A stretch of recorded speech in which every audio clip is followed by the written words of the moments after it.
네, 지금 토탈 10가지 성격이 있는데요. 우선 첫 번째 보면 굉장히 의심이 많고 피의식이 있고 원한을 오랫동안 풀지 않고 다른 사람들한테는 그렇게 안 보이는데도 자기가 굉장히 공격당했다고 느끼면서 굉장히 화를 내거나 반격하고 또 이유 없이 배우자나 성적 상대자의 정적에 대해서 자꾸 의심하고 이런 사람들이 있다고 합니다. 이런 성격을 우리가 뭐라고 명명을 할까요? 의심하고 어디 집착하고 피해적인 사고가 있고 의처증이요. 네. 의처증은 제가 지난번에 말씀드렸을 때 우리가 정신병리는 정상과 비정상 구분이 굉장히 어렵다고 얘기를 했습니다. 이게 디그리의 문제고 우리가 어떨 때는 우리가 미친 것 아닌가 내가 과연 정상인가 할 정도로 구분이 어려운데 정신증은 현실 검증력에서 걸려 넘어지는 것이 정신증이라고 그랬고 망상은 다른 것은 멀쩡한데 어떤 특정한 부분의 사고에 현실 검증력이 제대로 되지 않은 것을 망상이라고 그랬습니다. 그래서 의처증은 사실은 망상의 한 형태입니다. 이것은 정신증은 아니고 성격 장애입니다. 그래서 현실 검증력에서 이 뉴로시스, 노이로제나 이 성격 장애들은 현실 검증력에서 정신증적이지 않아요. 이분들은 현실적으로 적응을 할 수 있습니다. 그러나 이제 장애라고 판단이 내릴 적에는 굉장히 심각한 거고 이런 속성이 있다라고 그냥 성향이 있다라고 그냥 저희가 보는 거죠. 네. 이것을 갖다가 편집증이라고 얘기합니다. 편집적이다, 파라노이드다, 파라노이아다라고 얘기를 해요. 지금 이건 어디까지나 개인 이야기지만 사실은 사회도 편집적 사회가 있을 수 있습니다. 저는 우리나라를 편집적 사회로 보는 분들이 많이 봅니다. 우리나라는 그러니까 신뢰 수준이 높지 않기 때문에 불신의 원칙으로 출발을 해야지 내가 손해를 안 보는 거예요. 믿었다가는 손해를 보기 때문에 불신의 원칙으로 출발을 해야 됩니다. 저는 제가 굉장히 스트레스 받을 때가 언젠가 생각해 봤더니 접촉사고 났을 때였더라고요. 그 스트레스 받죠. 그래서 제가 한 지금까지 3번 정도 접촉사고가 났는데요. 적은 건가요? 그런데 그 중에 한 번은 택시 기사하고 부딪혔습니다. 그분이 내리시면서 막 아줌마 내가 당신한테 험하게 하지 않을 테니까 그렇게 긴장하지 말라 막 이렇게 얘기를 하는데 저는 긴장을 안 하다가 그 말을 듣는 순간 긴장을 해제하겠습니다. 네. 그분의 입장에서는 회사 택시였기 때문에 그날 일당을 다 보상을 받을 수 있어서 그분은 손해날 게 없다고 그러더라고요. 그래서 이제 그런 스트레스를 많이 받아서 제가 이제 누구한테 의논을 했더니 사람이 안 다쳤으면 돈 손해본 건 아무것도 아니다. 제가 정말 그렇다고 생각을 했습니다. 그런 것을 비롯해서 굉장히 스트레스가 많고 집 계약 같은 걸 하려고 해도 신뢰의 원칙으로 했다간 손해보는 일이 너무 많기 때문에 우리는 불신의 원칙으로 모든 걸 막 따져야 되지 않나. 굉장히 편집적 사회다. 왜 그럴까? 우리의 집단 무의식 속에는 어쩌면 조선시대 그 왕이나 귀족들의 전횡을 봤을 거고 무엇보다도 일제시대와 6.25와 IMF와 이런 것들을 겪으면서 굉장히 신뢰를 상실한 것 같은 느낌을 많이 받습니다. 그래서 편집적 사회가 있을 수 있다는 말씀을 동시에 드립니다. 두 번째 성격 특성은요. 친밀한 관계를 바라지도 즐기지도 않는다. 우리는 친밀성의 요구가 굉장히 보편적인 것 같은데 이 사람들은 별로 친밀하다는 것에 대해서 관심이 없습니다. 거의 항상 혼자서 하는 일을 즐거워합니다. 항상 혼자서 있고 지기가족 외에는 가까운 친구나 마음을 털어놓는 친구가 없고 타인이 칭찬하거나 비평을 해도 무관심해 보이고 냉담, 고립 혹은 단조로운 정동을 보인다. 이게 우리가 사람이라고 하는 것은 감정이 있다는 뜻입니다. 감정이 업앤다운이 있고 어떤 그런 감정이 있다는 뜻인데 이분들은 업앤이라고 그러죠. 이렇게 별로 좋은 건지 슬픈 건지 별로 없게 무감동해 보인다는 거예요. 자, 이런 분들을 어떤 성격이라고 부르는지 혹시 아실까요? 혼자 이렇게 많이 떨어져 있는 분들. 소심한. 소심한, 네, 좋습니다. 이런 분들을 분열성이라고 합니다. 분열성. 그래서 제가 아까 이제 관계 속에서 개체가 태어난다고 그랬기 때문에 우리 인간의 주제는 언제나 개인이 혼자서냐, 같이냐, 관계냐, 개인과 관계, 언제나 이 주제입니다. 혼자서 하고, 같이 하고. 그러면 건강하다고 하는 것은 혼자서도 할 수 있고, 같이도 할 수 있는 거예요. 근데 어떤 분들은 혼자서만 하는 거죠, 이분들은. 같이 하면 굉장히 불편하고, 혼자서만 좋아한다 그러면 분열적이다. 이렇게 말할 수 있습니다. 그 다음에 세 번째는 제가 표시를 안 했는데요. 이분들은 분열형이라고 그래서 분열성보다도 더 기괴하고 좀 괴상하고 이런 분들을 말합니다. 제가 이게 진단이기 때문에 제가 이름을 안 쓰고 이렇게 괄호로 해놨습니다. 이 분열성과 반대로 혼자서는 아무것도 하지 못하고 항상 누구와 같이 하는 분들도 계시죠. 여고생들 뭐 화장실 갈 때도 누구랑 같이 가야 되고 뭐 물건 하나 사러 가도 꼭 누굴 불러내야 되고 혼자 있으면 불안해서 못 견디고 그런 분들도 계신 반면 이분들은 친밀한 것이 불편하고 혼자일 때 제일 편하고 예. 이런 분들이 연구직이나 교수직 하면은 굉장히 성과를 내실 수 있어요. 그 전에 일본의 그 노벨 화학상인가 수상한 그분은 거의 분열성 성격 아닌가 싶을 정도로 아침부터 밤까지 연구만 하고 별로 다른 사람과 관계를 수립하지 않는다고 이야기를 들었고 제가 아는 교수 한 분도 자기가 연구하는 거 외에는 왜 이러죠? 연구하는 거 외에는 그다지 관심이 없고 사람 만나는 것에도 관심이 없고 그런 분을 제가 알고 있습니다. 대신에 그 분야에서는 놀라운 성과를 낼 수가 있습니다. 자, 이 군을 뭐라고 부르냐면 이센트릭이라고 불러요. 약간 그 센터에서 좀 많이 벗어났다는 뜻이죠. 이센트릭 클러스터라고 부릅니다. 그 다음에 B군에는 네 가지 성격이 있습니다. 네 가지 성격이 있는데 우선 보면 4번을 보면 법에서 정한 사회적 규범을 지키지 못하고 구속당할 행동을 반복한다 그랬습니다. 또 개인의 이익이나 쾌락을 위해서는 반복적인 거짓말, 가명을 사용한다거나 타인을 속이는 것 같은 사기 행위도 서슴지 않는다. 또 충동적이고 미리 계획을 세우지 못한다. 뭐 싸움이나 폭력, 뭐 공격성 그런 거 있고요. 그 다음에 안전을 무시하는 무모성이 있고 일정한 직업을 갖지 못하고 채무를 청산하지 못하는 행동으로 드러나는 지속적인 어떤 무책임성, 또 자책감, 죄책감이 결여되어 있고요. 타인에게 상처를 입거나 학대하거나 절도 행위를 하고도 무관심하거나 합리화하는 양상으로 드러난다. 그렇습니다. 네, 이런 분들은 어떤 분들일까요? 범죄형이죠. 네, 범죄형? 예, 범죄형이라고 범죄를 많이 저지르죠, 이런 분들이. 엔티소셜이라고 이야기를 합니다. 반사회적이다. 반사회적이다. 이런 분들의 특징이 죄책감이 없고 또 하나는 타인에 대한 공감력이 없다는 거예요.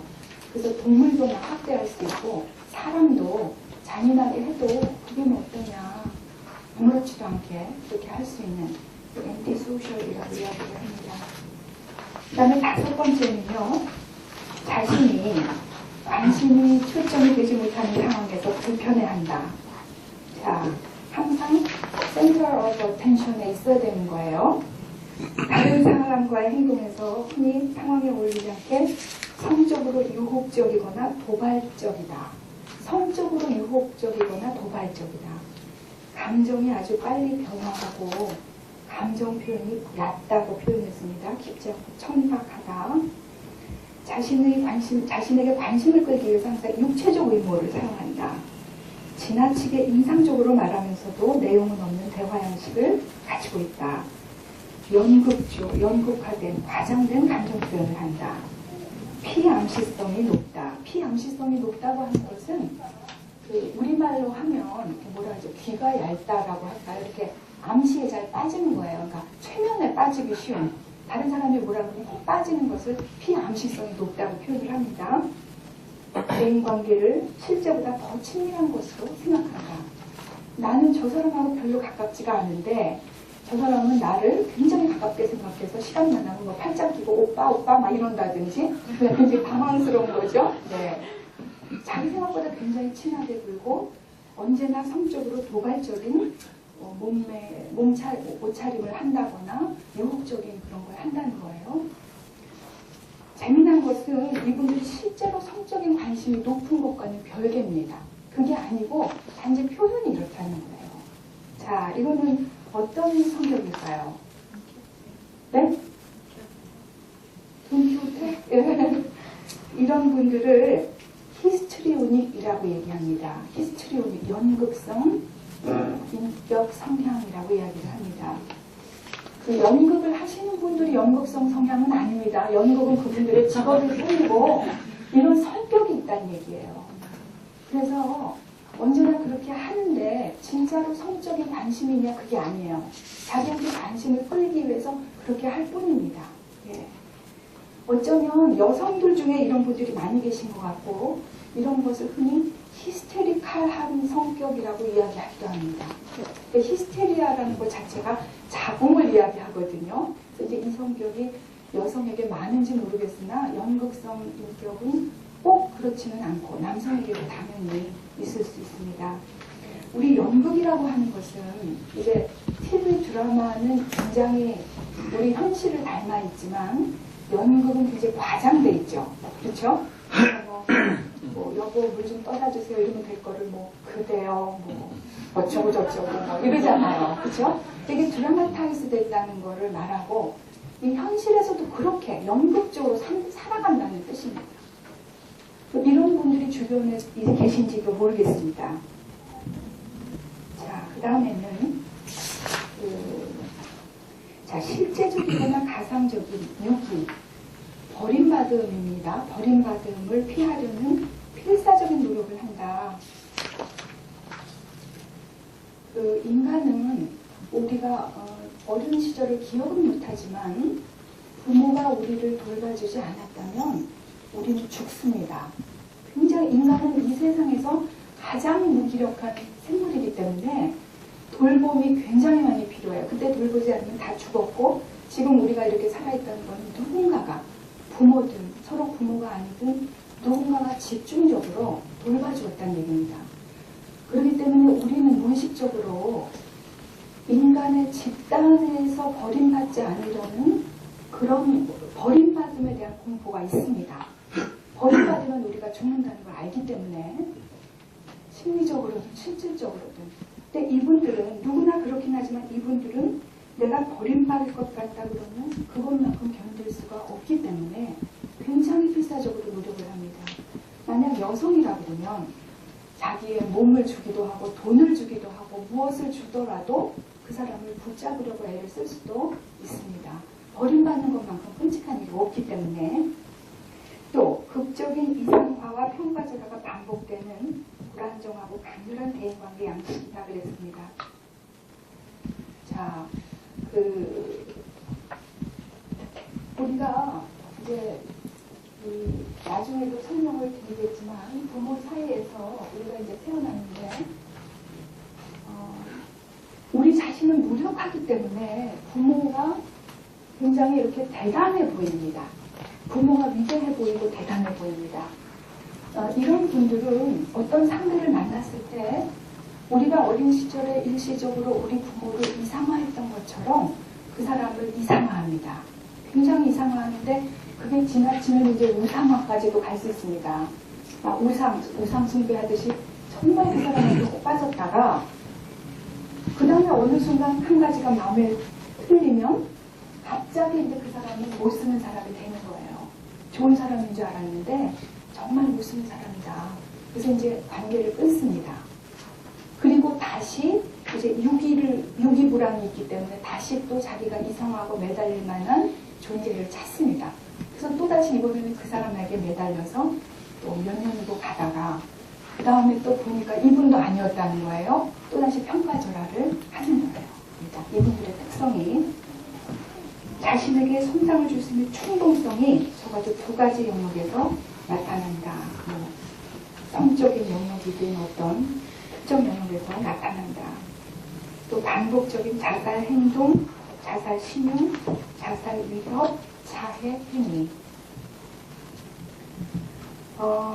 이제 저희 상담에서는요, 가장 충격적인 일이 내담자가 죽겠다고 하는 것입니다. 내담자가 나 죽고 싶다. 혹은 자살 기도를 한다 이러면 이것만큼 심각한 일이 없습니다. 그래서 죽음이라고 하는 것은 가장 심각하게 우리가 받아들이는 일인데 죽음을 생각하더라도 생각만 하는 수준이 있고 죽고 싶지만 절대로 실행에 옮기지는 않을 것 같은 경우가 있고 실제로 굉장히 여러 번 시도를 하는 경우가 있고 자살 시도를 해서 성공을 하는 경우가 있습니다. 죄송합니다. 성공이라고 해서 그렇게 되는 경우가 있습니다. 근데 이분들이 일부러 그런다는 것은 아닌데 반복적으로 자살 기도를 합니다. 자기도 모르게. 그런데 이제 늘 이제 일정 수준에서 도로 이제 회복되고 한다는 얘기죠. 신용을 하거나 위협을 하거나 자해 행위를 한다. 그렇게 이야기를 합니다. 정말 죽으려는 사람들은 굉장히 정말 그게 될 만한 거를 한다 그래요. 될 만한 거로. 근데 그렇지 않은 분들은 이렇게 안 죽을 걸 한다는 거예요. 아, 죄송합니다. 제가 너무 죄송합니다. 네. 칼로 손목을 이렇게 긁는 거 있죠. 우리나라에서 전형적으로 나타나지 미국에서는 그렇게 하지 않는다고 그래요. 참 특이하죠. 근데 그건 별로 성공한 일이 없다고 그래요.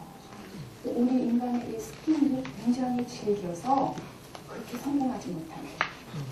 저는 제가 아는 분이 이 손목을 그어서 자살 기도를 했습니다.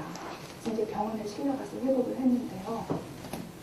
어떻게 그 아픔을 참고 했는가. 너무 죽고 싶을 만큼 고통스러웠는데 그랬더니 그때는 막 이렇게 해라 하는 소리가 들리는 것 같이 들렸고 그 순간에는 자기가 아픈 줄도 몰랐답니다.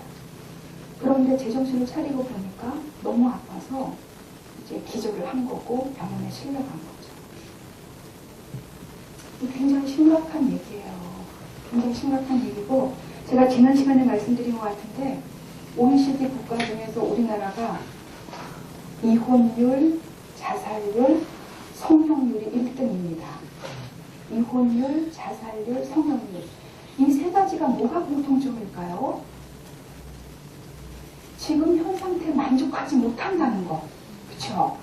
부부관계도 만족하지 못하니까 이혼이라는 구조조정을 하는 것이고 내가 이 모양으로 생긴 것이 만족 못하니까 성형을 하는 것이고 내가 이 삶에 만족을 못하니까 죽으려고 하는 것입니다.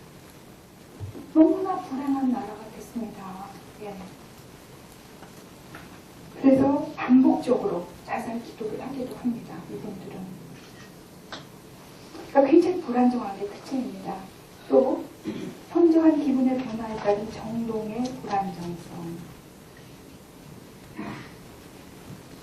몇 시간 정도 지속되긴 하지만 며칠까지는 가지 않는다. 그렇게 되고 만성적인 공허감을 느낀다 그랬습니다.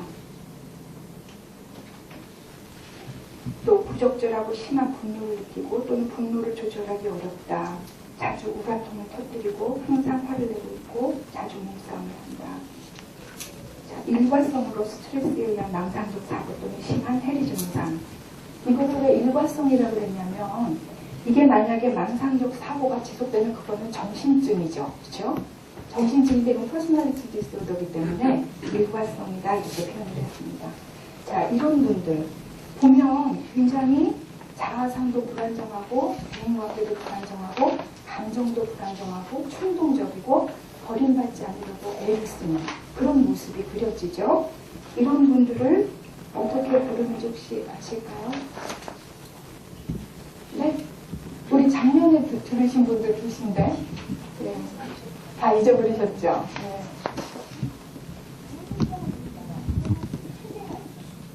경계성이라고 해요. 보더라인이라고 해요. 경계성. 혹은 경계선. 자신의 중요성에 대해서 과장된 지각을 가지고 있다.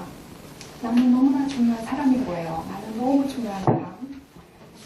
끝이 없는 성공에 대한 공상과 권력, 탁월함, 아름다움 또는 이상적인 사랑에 대한 공상을 자주 사로잡힌다.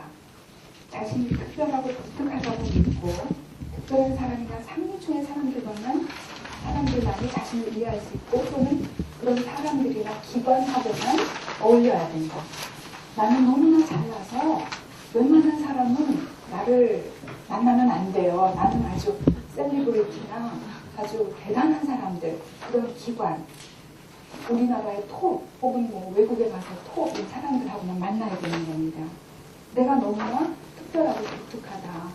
물론 제가 지난번에 말씀드렸지만 우리 인간은 다 독특합니다. 그렇지만 이분들은 그런 것에 대해서 아주 과장된 지각을 가지고 있는 거라고 볼 수 있고 과도한 찬사를 요구합니다. 언제나 칭찬을 받기를 좋아합니다. 사실 우리가 어린 시절에는 너 좀 이렇게 예쁘냐, 너 뭐 이렇게 공부를 잘하냐, 너 이렇게 그림을 잘 그리냐, 너는 피아노도 잘 친다 이런 얘기를 듣기 위해서 우리는 공부도 했고 뭐 열심히 뭐를 했는지도 모르겠습니다. 어른이 되면 그런 노골적인 칭찬보다는 어떤 간접적인 어떤 리워드를 위해서 우리는 사는 것 같습니다. 결국 인정받기 위해서 사는 것 같은데 이분들이 아주 찬사를 요구하고 특권의식을 갖고 대인관계가 착취적이다라고 하는 것은 나의 목적을 위해서 이 사람들을 막 내 마음대로 써도 자기는 별로 문제의식을 안 느끼는 거예요. 왜? 나는 너무나 중요한 사람이기 때문에 내 주변 사람들은 나를 위해서 그렇게 써를 하는 게 당연한 것입니다. 감정이입 능력이 결여되어 있다. 또 타인들을 질투하거나 타인들이 자신에 대해서 질투하고 있다고 믿는다. 예. 내가 너무나 잘난 사람이어서 다른 사람들이 나를 너무 질투해요. 그렇게 이제 믿는다는 거죠. 또 거만하고 당장 행동이나 태도를 보인다. 자, 이런 성격은 무엇일까요? 공주병. 맞아요. 네, 공주병. 근데 이제 학술 용어로 자기애적 성격, 성향이다라고 얘기를 합니다. 이제 제가 오늘날 시대는 나르시시즘의 문화, 나르시시즘의 시대라고 얘기를 했습니다. 지금 누구나가 다 나르시시즘이 있습니다. 이게 없으면 아마 우리는 살 수 없을지 모르는데 문제는 균형을 상실한 것이고 이게 이제 착취적이고 감각이 아주 과장되고 이렇게 볼 수 있습니다. 그래서 이것을 자기애적 성격이다 이렇게 얘기합니다. 이 A군은 뭐라고 했습니까? 이상한 그룹이죠. A 성격은. B군은 무엇이냐면 드라마틱 클러스터입니다. 드라마틱 클러스터. 자, 1번째 보겠습니다. 1번째는 우선 첫 번째 질문 있으면 하세요. 네.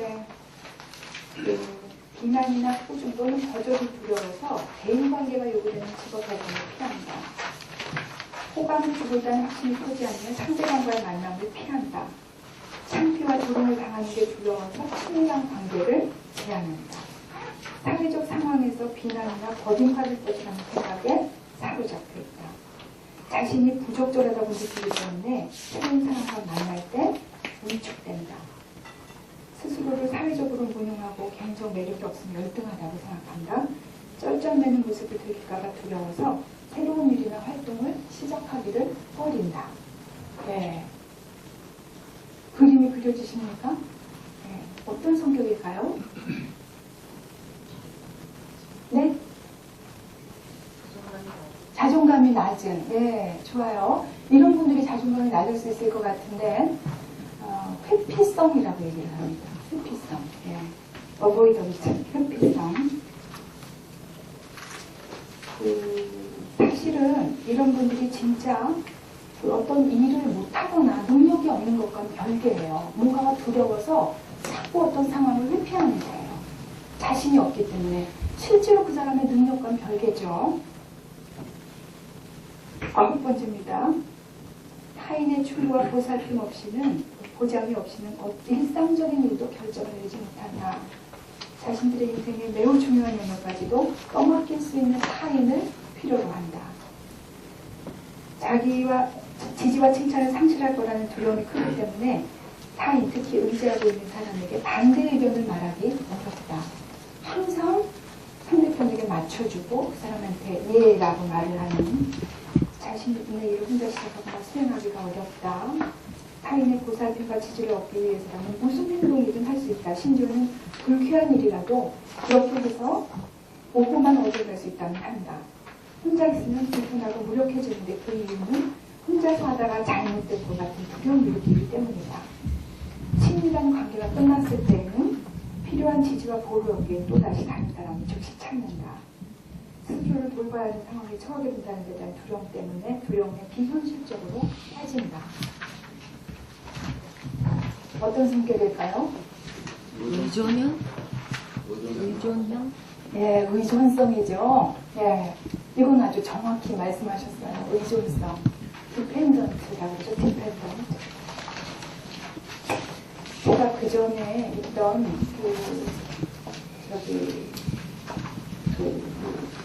코를 한번 받은 적이 있는데 그분이 의존성인 분이셨어요. 이분은 뭐라고 표현을 하냐면 누가 나한테 뭐라고 다 그냥 시켰으면 좋겠다.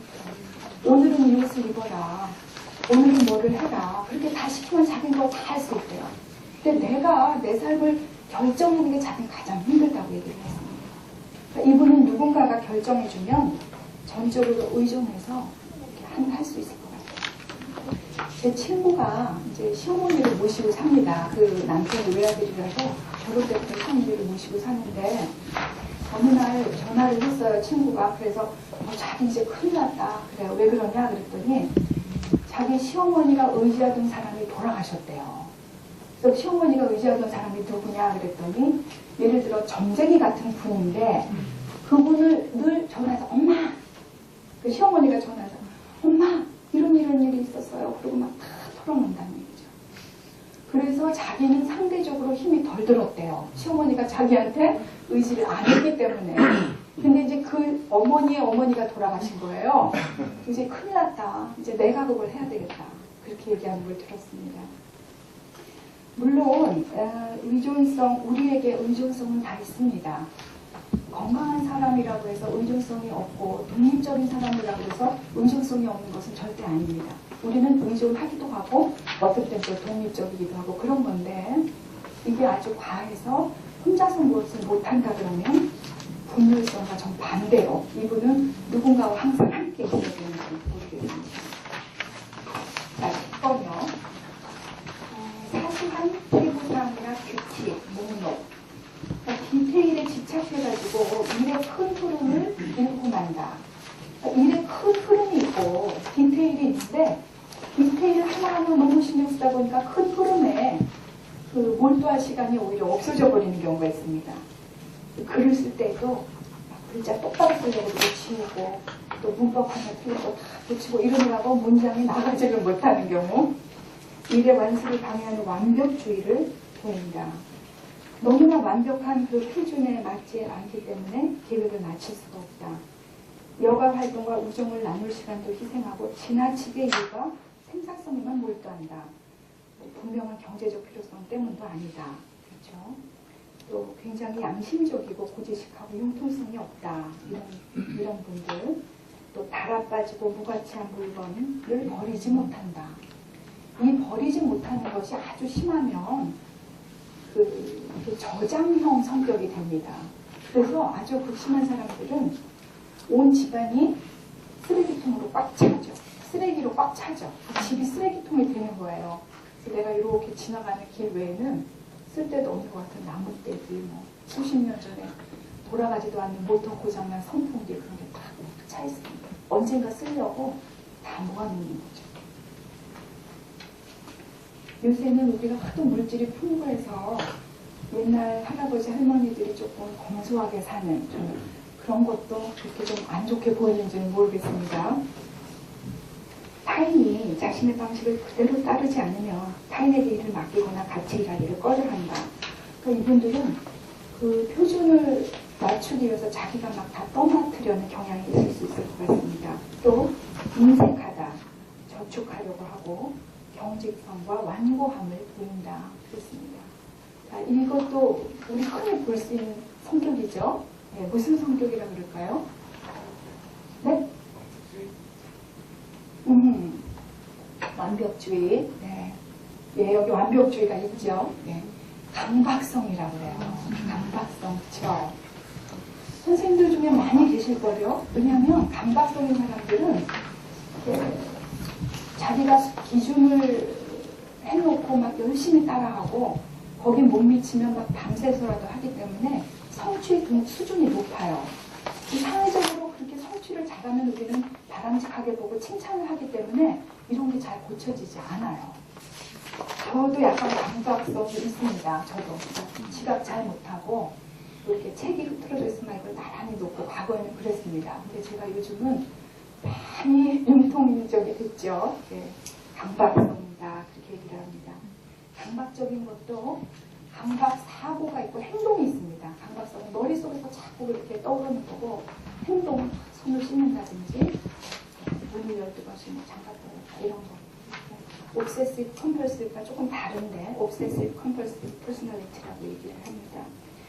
그래서 이제 제가 성격을 10가지로 이렇게 꼴에 의해서 제가 이렇게 설명을 드린 이유는 우리 자신이 이렇게 굉장히 이상한 요소를 많이 가지고 있다는 것을 이제 보이기 위함이었습니다. 네. 여기까지 혹시 질문 있으십니까? C군에 대해서는 뭐라고? C군은 anxious plus, 그러니까 불안한, 걱정이 많고 불안한 anxious하다고 합니다. 그러니까 이제 A군은 불편기이고요. A군은 불안하고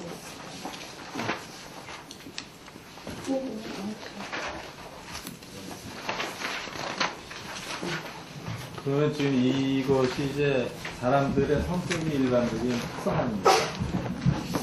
이런 것들이 너무 이제 이 한쪽에 치우쳤을 때 성격이 좀 문제가 나오고 그러면은 이러한 것들을 뭐 중화시킨다고 그럴까요? 이런 갈등이 생길 텐데 그런 갈등에 대한 치유 대책은 각각 어떻게 네, 그렇죠. 얘기가 되겠습니다. 제가 지난번에도 설명을 드렸는데 우리가 이제 노멀하다는 게 있고 뉴로시스가 있고 퍼스널리티 디스오더가 있고 사이코시스가 있다고 그랬잖아요. 근데 뉴로시스는 뭐냐면 자기 자신의 그 리비도가 막 올라오는데 그걸 억압하고 갈등하고 자기 스스로 고민하고 불안한 그런 사람이기 때문에 자기 자신에 대한 인식이 있어요. 이 뉴로시스인 사람들은 나는 왜 이러지 그리고 고민하고 그런 인식이 있으나 이 퍼스널리티 디스오더인 사람들은 그것을 자아 동조적이라고 표현하는데 그리고 심토닉이라고 표현하는데 그건 뭐냐면 내가 그 퍼스널리티에 젖어 있기 때문에 인사이트가 있을 확률이 적어요. 이렇게 완전히 이렇게 됐을 적에는. 그래서 주변 사람들이 굉장히 힘들다고 그랬잖아요. 그래서 주변 사람들이 힘들어서 오히려 어디 이제 치료에 데리고 올 경우가 있다. 그러나 이분들이 그러면 다 예후가 좋지 않냐? 그렇진 않고요. 히스토리오닉 같은 경우는 분석이 굉장히 잘 듣습니다.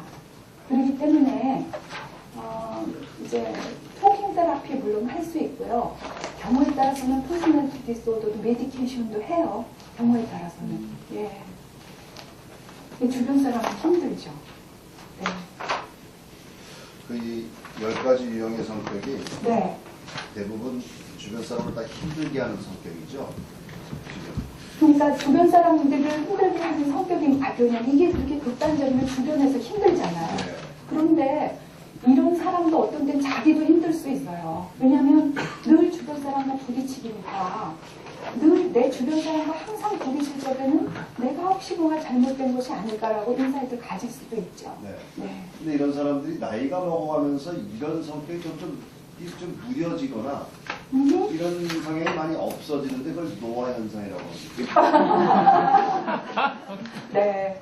그래서 지금 이제 이건 완전히 이제 메디칼로 봐서 이렇게 진단을 내릴 적에는 굉장히 엄격한 기준이 요구돼요. 우리가 다 이게 해당되는 것이 아니고 이렇게 그런 면이 있다는 거거든요. 근데 나이가 들면서 지금 선생님 말씀하신 것처럼 나이가 들면은 확실히 세상 경험이 되면서 유연해지는 건 맞아요. 유연하고 융통적이 되면서 제가 아까 그랬죠. 저도 강박성에다가 조금 많이 낮았다고요. 왜냐하면 그렇게 해봐야 별로 얻는 게 없으니 황명됐잖아요. 그렇죠? 그 왜 As Good As It Gets라는 영화에 보면 잭 니콜슨이 이렇게 보도블록이 이렇게 있으면 이 금을 못 밟아요. 이렇게 가죠. 그렇죠? 저도 이렇게 침대볼을 씌울 때 이게 침대가 있으면 요게 이렇게 다 맞아야지 이게 한쪽으로 이렇게 기울면 저는 못 견뎠어요. 막 이거 다 이렇게 맞춰야 되고 가스불을 껐나 안 껐나 막 12번도 더 체크하고 그런다고요. 네. 근데 그게 이제 나이가 들면서 확실히 융통적이 되고 유연해져요. 네. 그러니까 보통 분들은 염려 안 하셔도 되죠. 근데 이런 성격을 타고나는 거예요? 아니면 성격은 절대 안 변한다. 누가 그래요? 뭐 대부분의 사람들이 그리고 뭐 누가 이렇게 되게 좋은데 이제 뒤에서 그런 얘기 하죠. 이렇게 뒷담화를 할 때 저 사람 완전한 굉장히 좋아 보이는 사람인데 사실 예전에 저 사람이 저랬고 사람이 절대 안 변하기 때문에 믿으면 안 된다. 이게 정설처럼 있거든요. 그래서 그렇군요. 제가 여쭤보고 싶은 거는 네, 사람의 변화나 아니 처음에 이게 아까 이런 성격들 이런 거 선천적인 거 어허. 선천적인 게 그러면은 아까 이제 노화나 뭐 아니면 사회 이렇게 얼마나 변할 수 네, 있는지 네. 그게 궁금하시네요. 예, 좋습니다. 아주 좋은 질문을 해주셨어요.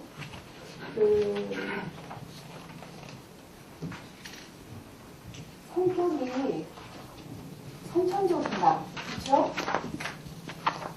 자, 우리가 부모에게서 유전적으로 DNA를 받아요. 그렇죠? DNA를 받아요. 그리고 초기에 이 부모가 키운 환경 속에서 또 커요. 그러니까 우리가 가진 모든 것이 제가 뭐라고 얘기했냐면 유전과 환경의 오묘한 조합이다. 그랬죠? 전부 다 유전과 환경이에요. 그러면 성격이 그러면 유전이 100%나 환경이 100%나 그렇죠? 유전과 환경이 절묘한 조합이면 아니면 유전이 90이고 이게 10인가 그렇죠? 어떨까요? 아주 이 성격뿐 아니고 인간의 모든 면에 대해서 무슨 질병도 그렇고 신체적 질병도 그렇고 심리적 문제도 그렇고 과연 유전이냐 환경이냐의 유명한 논쟁이 있습니다. 그러니까 네이처냐 널처냐의 논쟁입니다. 네이처냐 널처냐. 그런데 이건 무슨 얘기냐면 이것의 상호작용이라고 얘기를 하는 건 뭐냐면 정확한 포지션을 모른다는 얘기입니다.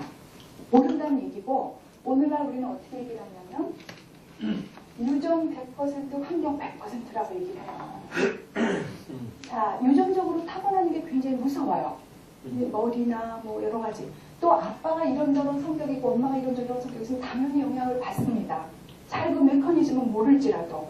그런데 그걸 가지고 있어도 환경에서 또 어떻게 뒷받침이 돼서 조금 변할 수도 있고 그게 더 강화될 수도 있죠. 지금 유전과 환경 둘 다 작용을 하고 그러면 성격은 변하나 안 변하나 어떨까요? 절대 안 변한다라고 사람들이 이야기를 한다 그랬습니다.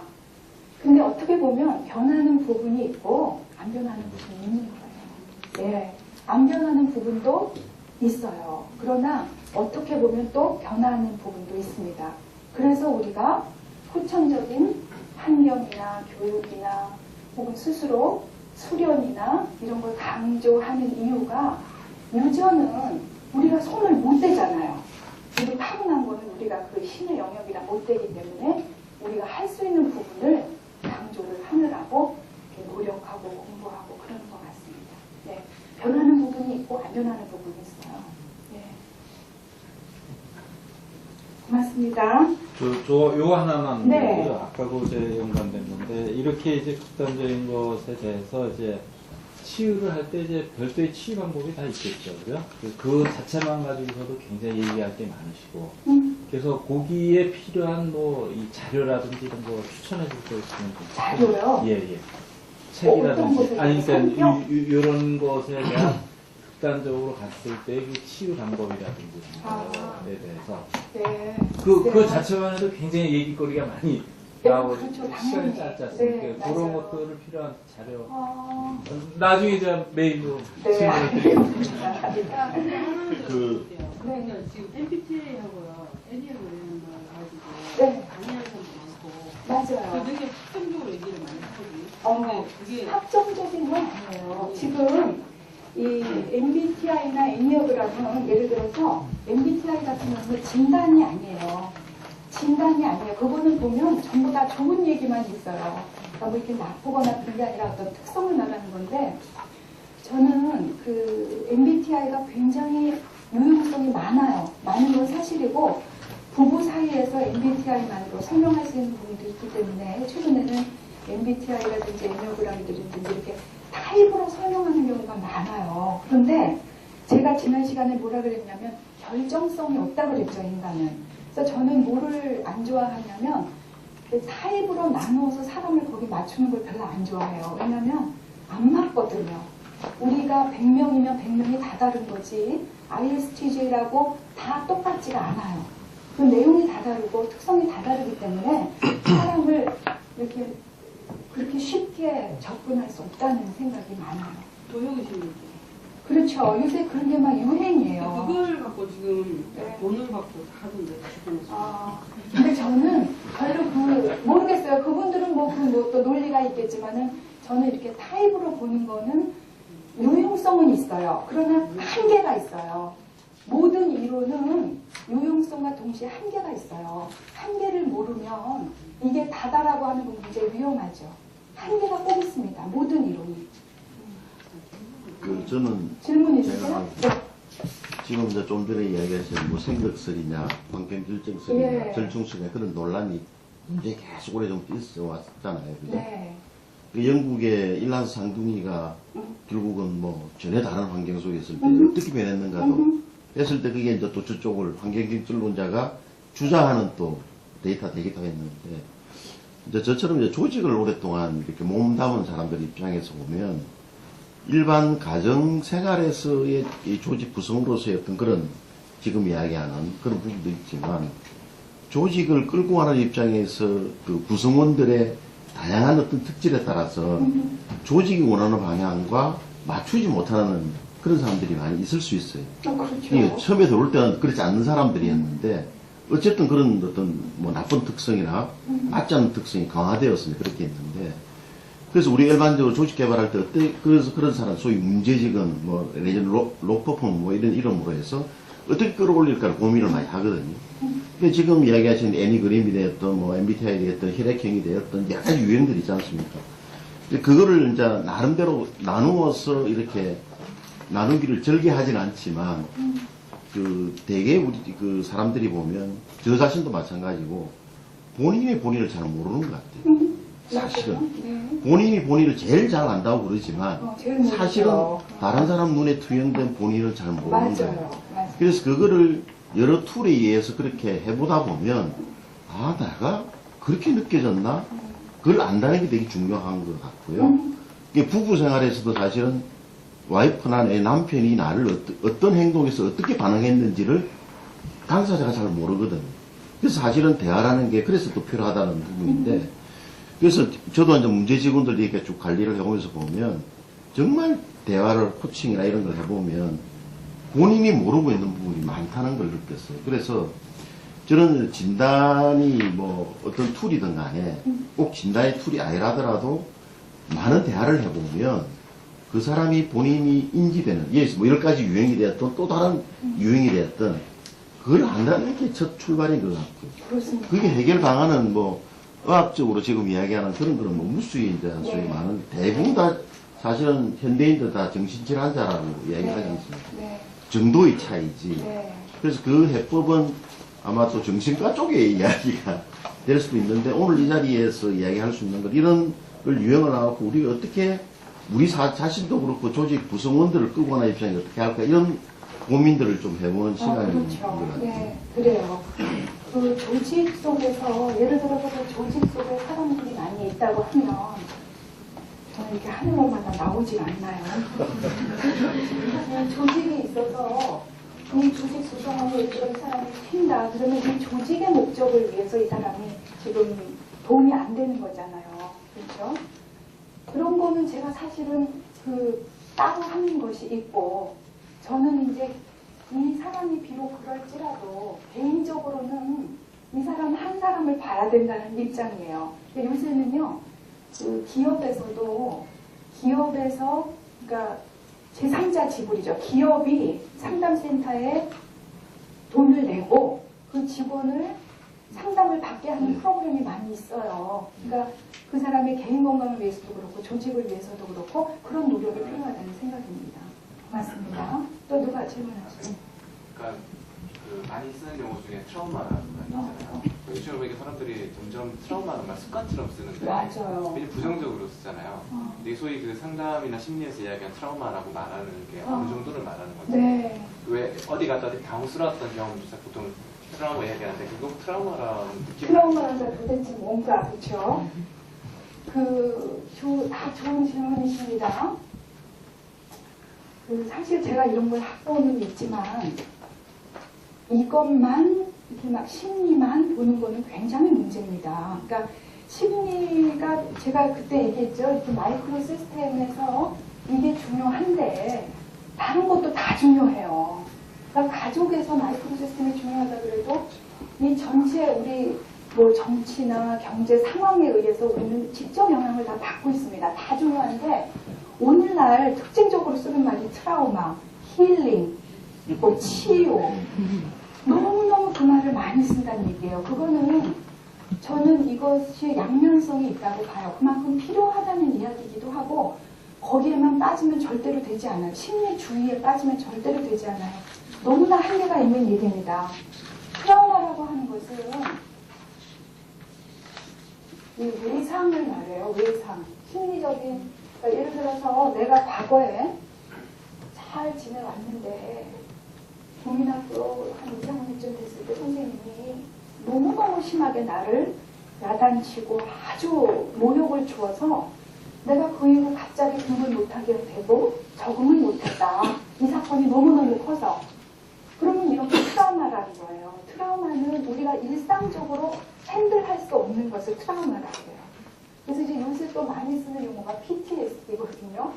포스트 트로마틱 스트레스 디스오더라고 해서 여느 일이 아니라 예를 들면 대구 지하철 폭발하는 거기 내가 있었다. 그럼 그게 자꾸만 떠오르는 거예요. 그런 거. 이게 도저히 뭐 전쟁. 이 PTSD가 베트남 전쟁 이후로 연구가 되고 있어요. 그리고 최근에 뭐 무슨 일이 있었죠?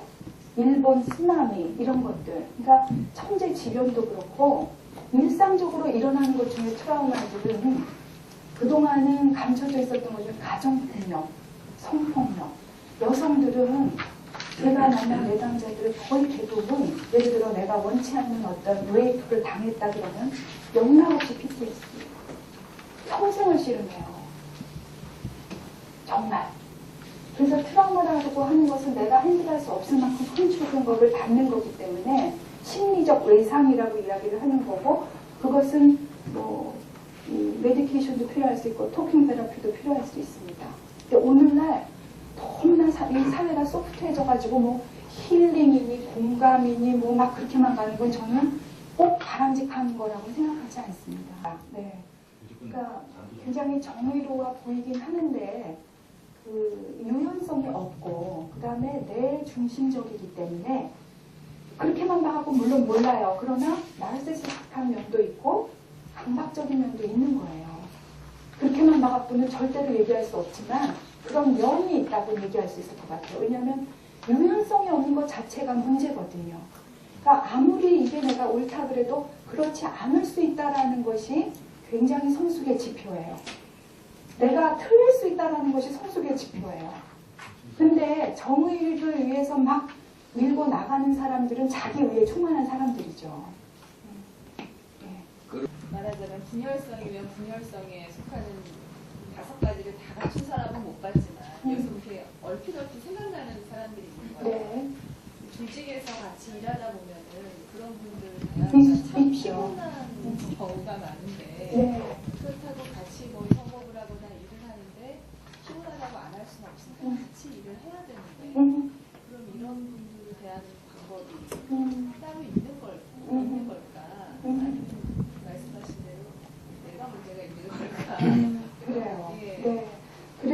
제가 아까도 말씀드렸지만 그분이 아주 심각하지 않으면 혼자 많이 하지만 같이도 할 수 있어야 되는데 너무 이게 어울리지 못해서 아주 힘들다 그러면 혼자 할 수 있는 일을 많이 맡기는 방법이 있을 거고요.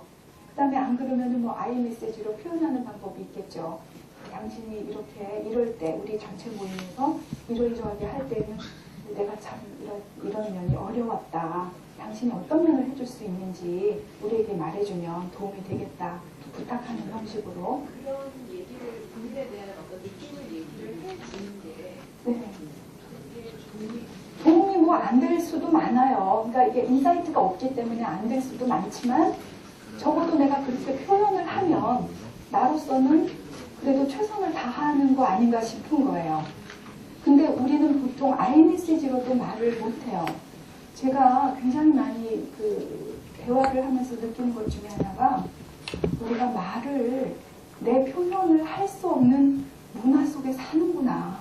아이메시지로 하는 거는 저 상대편을 헐트하는 게 아님에도 불구하고 그것도 못하고 굉장히 많은 사람들이 뭐라 그러냐면 어려운 일이 있으면 나는 혼자 사귄다는 말을 무지하게 많이 해요. 혼자 사귄다. 혼자 사귄다. 예, 남자고 여자고 혼자 사귄다. 뭐 밤에 혼자 있을 때 운다. 혼자 술 마신다. 뭐 훌쩍 떠난다.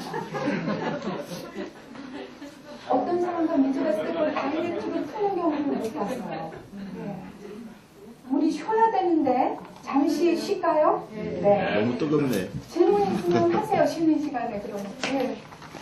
잘안 듣는데 이게 사회에 같이 있을 때는 정말 젠틀하시고요. 어떻게 저런 분이 있을까 배려하고 그랬는데 우연히 부인을 만나게 된 거예요. 부인을 만나서 얘기하는 부인 근데 어떤 분이 왔는데 남편이 흑색 하나고 부인이 얼굴이 그냥 흑빛이에요. 참 훌륭하다고 사람 왜 저럴까 했는데 우연한 뒤에 그 부인과 이제 스타일을 제가 같이 했는데 너무나 엄청난 얘기를 들은 거예요. 집에서는 거의 안 하더라고요.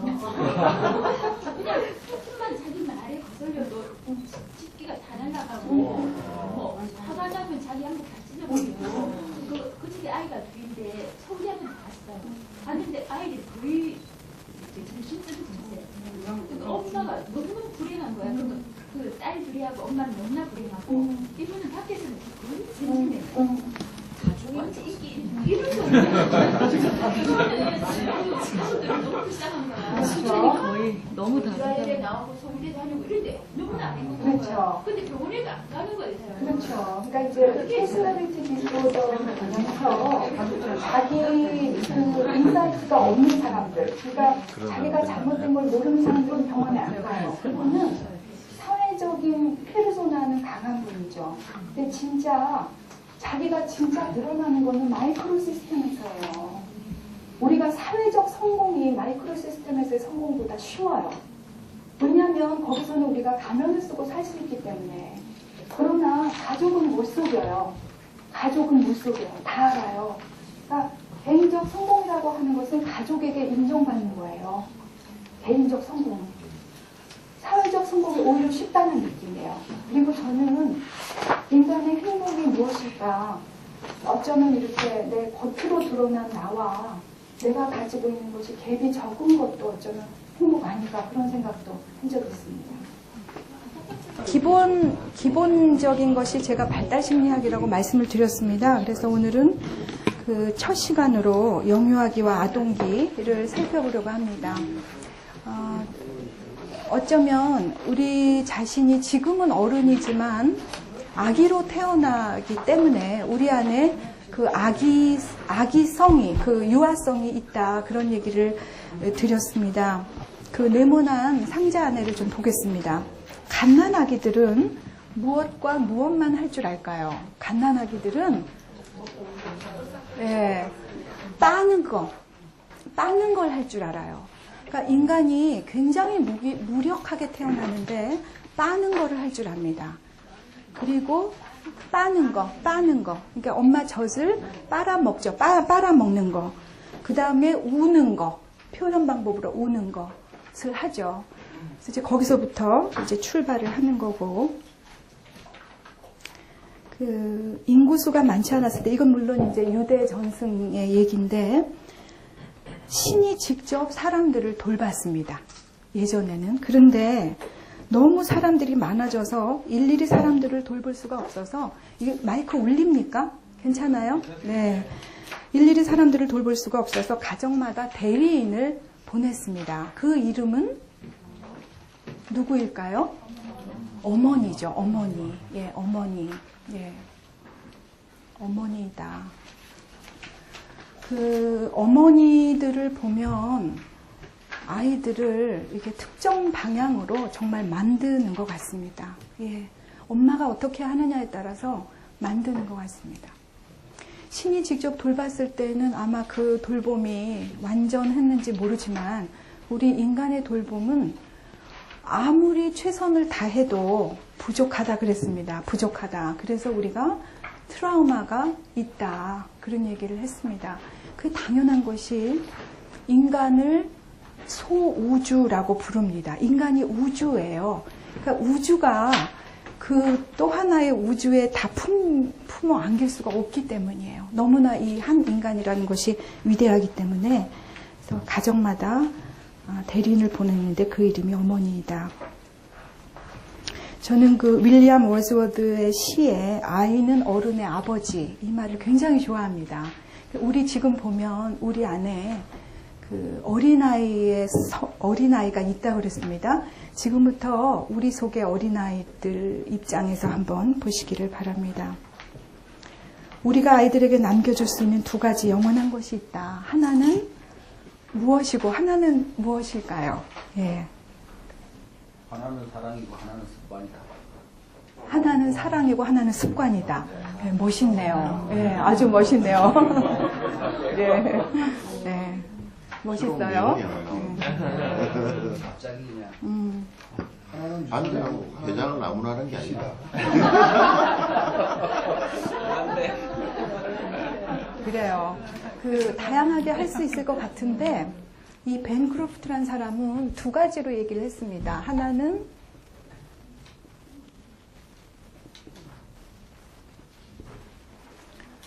뿌리이고 하나는 날개이다.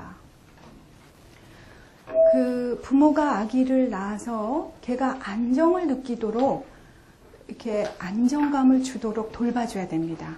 안정감을 주도록 돌봐야 되는데 그 다음에는 날개를 주어서 날라 보내야 됩니다. 아이들을. 왜? 걔는 내 아이가 아닙니다. 왜냐하면 인간이 태어나는 다른 방법이 없기 때문에 나한테서 나아졌을 뿐입니다. 걔는 내 뜻을 실현하기 위해서 이 세상에 온 것이 아니고 자기 삶을 살기 위해서 이 세상에 왔습니다. 어린아이들은 누구나 자기 삶을 살기 위해서 이 세상에 온 것이지 부모의 뜻을 실현하려고 온 것이 아니기 때문에 날개를 주어서 날려보내야 됩니다.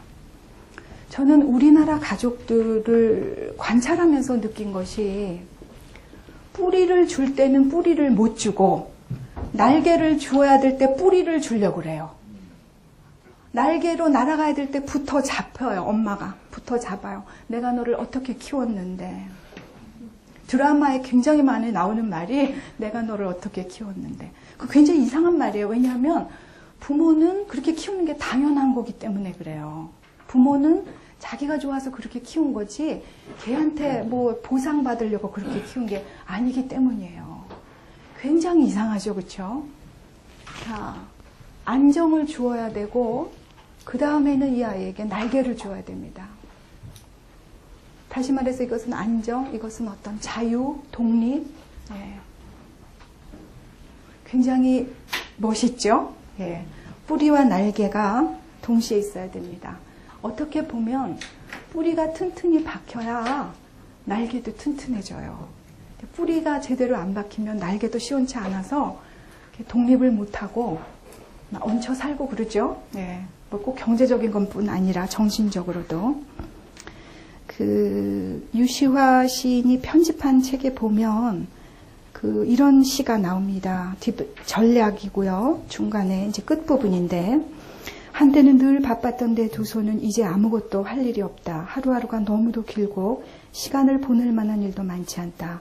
다시 그때로 돌아가 내가 함께 놀아달라던 그 작은 놀이들을 함께 할 수 있다면 아마 많은 부모들이 너무 자기 일에 바빠서, 물론 말로는 내가 너를 사랑하는데 너를 키우기 위해서는 이렇게 돈을 벌고 직장일을 안 할 수 없다라고 이야기를 할지 모르지만 그 아이는 함께 지내는 그 시간을 가장 사모하는 그런 어린 아이였을 것입니다. 근데 지나고 나서 돌아보니까 내가 무엇이 가장 미스하는가 봤더니 놀아달라 그럴 때 놀아주질 못한 거예요. 항상 내일 놀아줄게.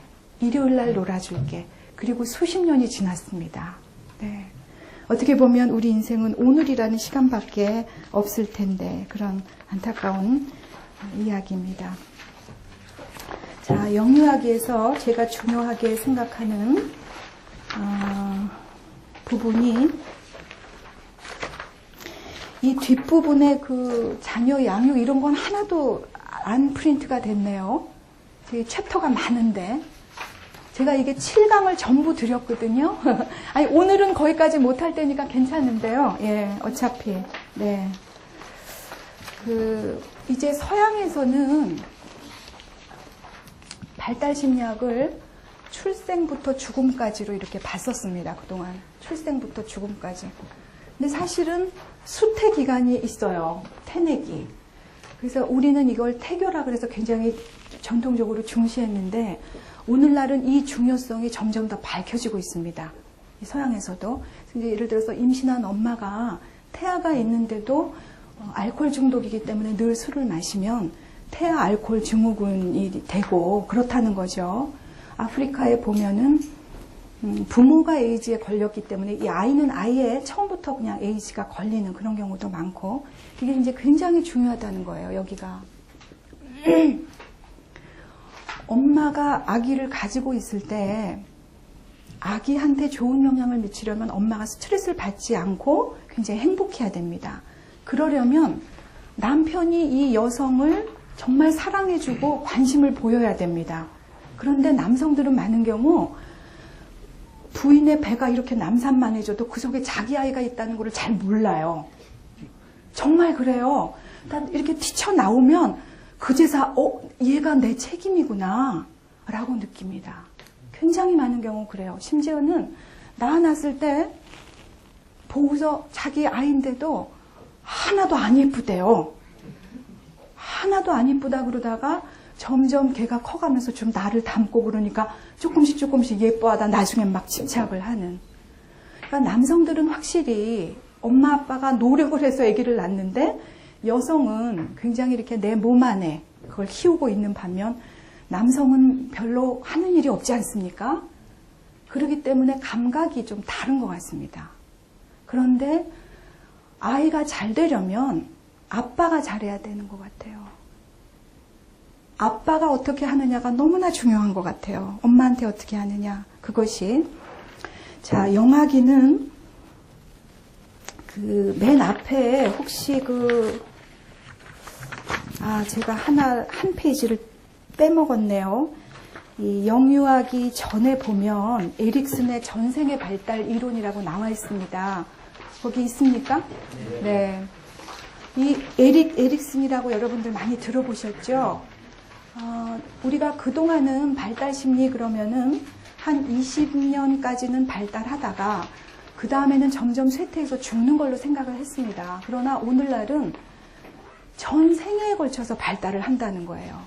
그러니까 우리가 노인이 되는 것도 발달을 한다는 거죠. 노인이 되는 그 변화, 그걸 발달로 보는데 에릭슨이 전생의 발달 이론을 거의 최초로 이렇게 규명을 했다고 볼 수 있고 보면 영아기에 기초적 신뢰를 이 세상에 대한 기초적 신뢰를 갖느냐 불신을 갖느냐 이런 두 가지가 이때 생겨날 수 있다는 거예요. 성인 후기는 자통합을 하느냐 아니면 절망을 하느냐.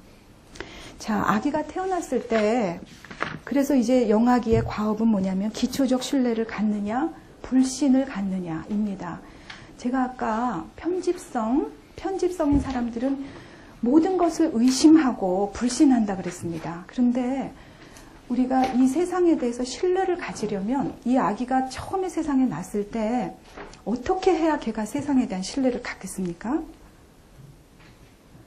부모가 그 아이를 맞춰주고 사랑해주고 걔가 필요로 하는 걸 잘해주면 이 아이는 말은 못하지만 몸으로 느끼기를 내가 엄마라는 자궁 속에서 정말 완전한 환경 속에서 있다가 이 세상에 춥고 고달픈 이 세상에 튀어나왔는데 그래도 이 세상은 나를 환영해 주는구나라는 느낌을 무의식에 갖는다는 거예요. 그런 게 있으면 이 아이는 이 세상을 신뢰하고 이 세상은 살만한 세상이라고 느끼는데 내가 배가 고파서 젖달라고 우는데도 엄마는 바빠서 오지 않고 내가 놀아달라 그러는데도 엄마는 시어머니 봐드리느라고 바빠서 오지 않으면 이 아이는 이 세상이 너무 불편해서 내가 이렇게 필요한 돌봄을 받지 못하기 때문에 이 세상은 왜 이렇게 나를 불편하게 할까? 이 세상은 나를 환영하지 않는구나 라는 느낌을 갖는다는 거예요. 아기는 이 세상 모든 아기들이 축복받고 환영받아야 됩니다. 기다리고 축복받고 환영받고 태어나야 되는데 많은 경우 별 생각 없이 그냥 아기를 낳습니다. 별 생각 없이. 심지어는 결혼 전에 아기를 갖습니다. 그렇죠? 그러면 그 다음에 결혼해서 키우면 되지. 그러나 여성 입장에서는 결혼하지 않고 아기를 가지면 그 불안이란 것은 이루 말을 할 수가 없습니다. 그러면 그런 것이 다 효소로, 뭐 아드레날린이나 이런 효소로 돼서 이 아기한테 굉장히 안 좋은 영향을 미친다는 거예요. 그랬다가 근데 그 사람하고 결혼할 줄 알았는데 결혼을 못했다. 그러면 미혼모가 되는 거죠. 굉장히 이상한 거는 미혼 부는 별로 없습니다. 다 미혼모만 있어요. 그렇죠? 굉장히 이상한 일이에요. 그래서 남자와 여자가 합심해서 아기를 낳으면 이 아기를 배에서 낳은 거 이것이 보통 위대한 일이 아닙니다. 남자들은 여기에다 정말 1000만 번 절을 해도 모자라요. 아마 남성들이 아기를 낳으라 그러면 인류가 멸망했을 것 같아요. 진짜예요.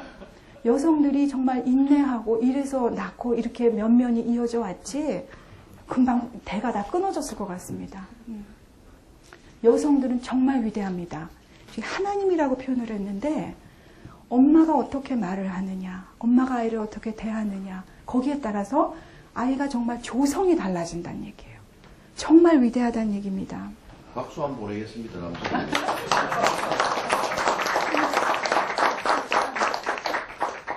화이트데이 선물입니다.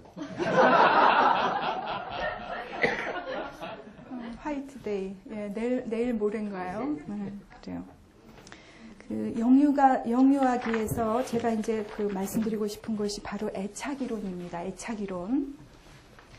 애착이론 그러니까 어떤 분은 이렇게 어떤 데 애착을 갖는다 그러면은 좋지 않은 네거티브한 커노테이션을 갖고 쓸 때가 있잖아요. 그 사람 거기 너무 애착이 많아서. 그런 의미가 아닙니다. 이거는 고유한 이름입니다. 영국의 정신과 의사인 존 보울비라는 사람이 만든 이론입니다.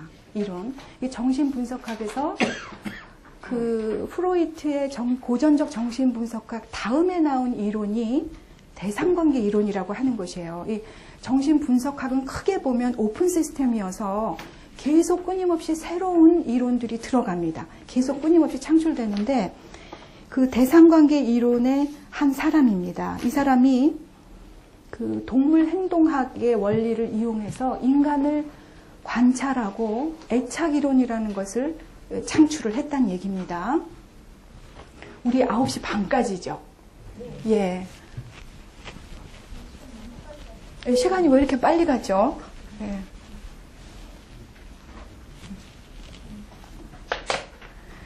동물 행동학은 예를 들면 그런 겁니다.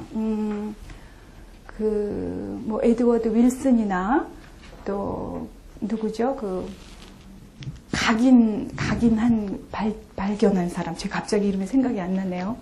그러니까 거위가 이렇게 처음에 태어나면 처음 보는 움직이는 존재를 자기 엄마로 생각하는 거예요. 그걸 각인 이론이라고 그러잖아요. 인프린팅.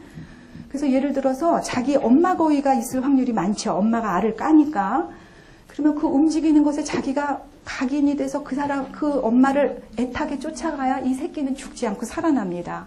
크게 보면 진화론적 생존을 위해서는 그 종의 생존을 위해서는 그 각인이 되어야 그 생존 확률이 높은 거죠. 그런데 인간의 경우는 그 경우는 결정적입니다. 그 시기를 놓치면 그냥 죽어버려요. 그래서 이제 이렇게 실험한 걸 보면 처음에 움직이는 존재에 각인이 되기 때문에 이 학자가 인공 부화를 했어요. 그 알을.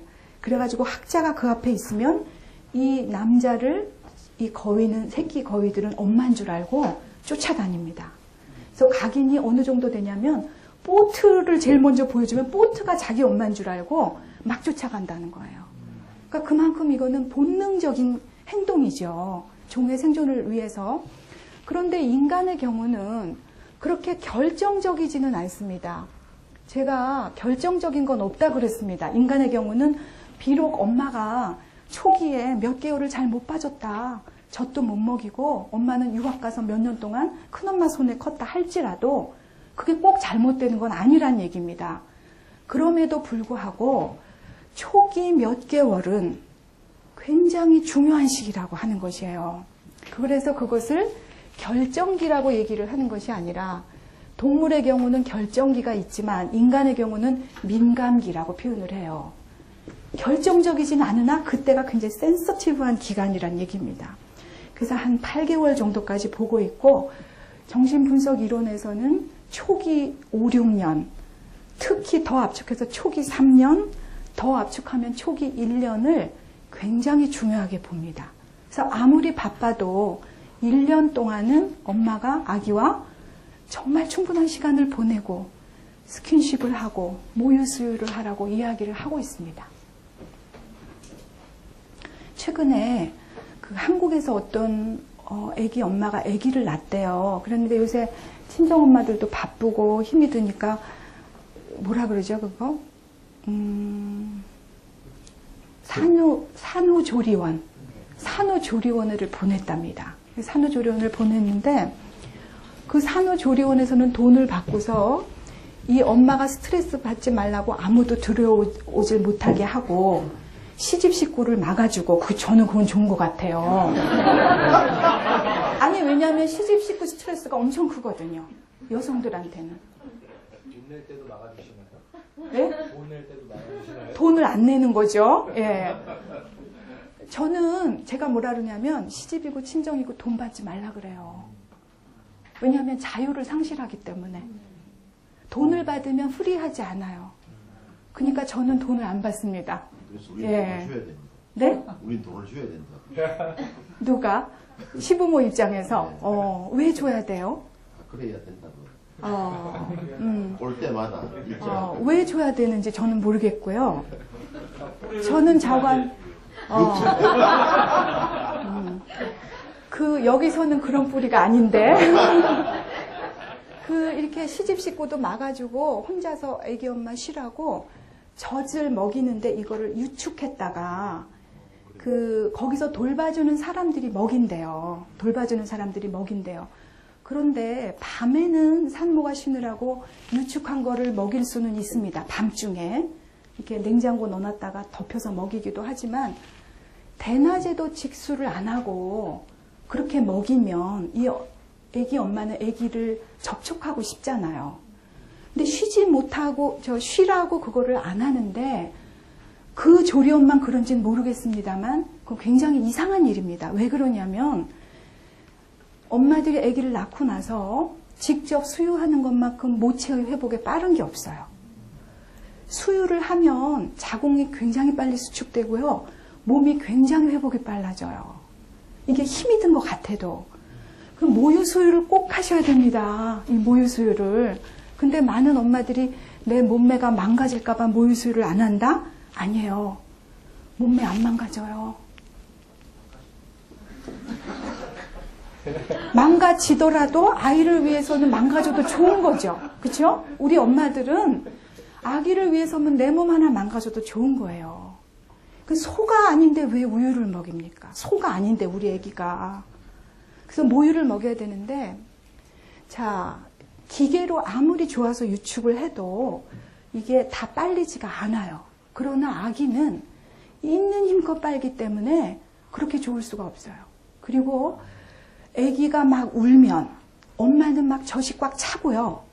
그 아기를 빨리면서 너무너무 시원하고 좋고 아기와 정말 그 친밀감을 느낄 수 있어요. 정서적 친밀감을. 그래서 이 모유 수유가 굉장히 중요한 겁니다. 영양뿐만이 아니고 영양도 당연히 좋거니와 정서적인 면에서 굉장히 중요하다. 이런 얘기를 드리고 싶어요. 이 보울비는 그 어머니와 아이들을 관찰을 하면서 어떤 걸 발견을 했냐면, 엄마와 아기가 이렇게 많이 있잖아요. 그래서 이제 여러 가지 실험을 해봤어요. 실험을 해봤는데 엄마와 아기 사이에 어떤 애착의 유형이 있다는 것을 발견을 했습니다. 애착의 유형이 있다. 우리는 과거에 내가 엄마랑 어떤 애착을 가졌는지는 모릅니다. 우리는 그때는 다 까먹었습니다. 그렇죠? 그 영악이 망각이라 그러죠. 다 까먹었지만 내가 지금 하는 엄마에 대한 태도나 대인관계 패턴을 보면 아, 나의 애착 유형은 이런 거구나 라고 미루어 추론할 수가 있다는 얘기입니다. 그렇죠? 이제 재밌죠? 그래서 거기 조금 밑으로 가보면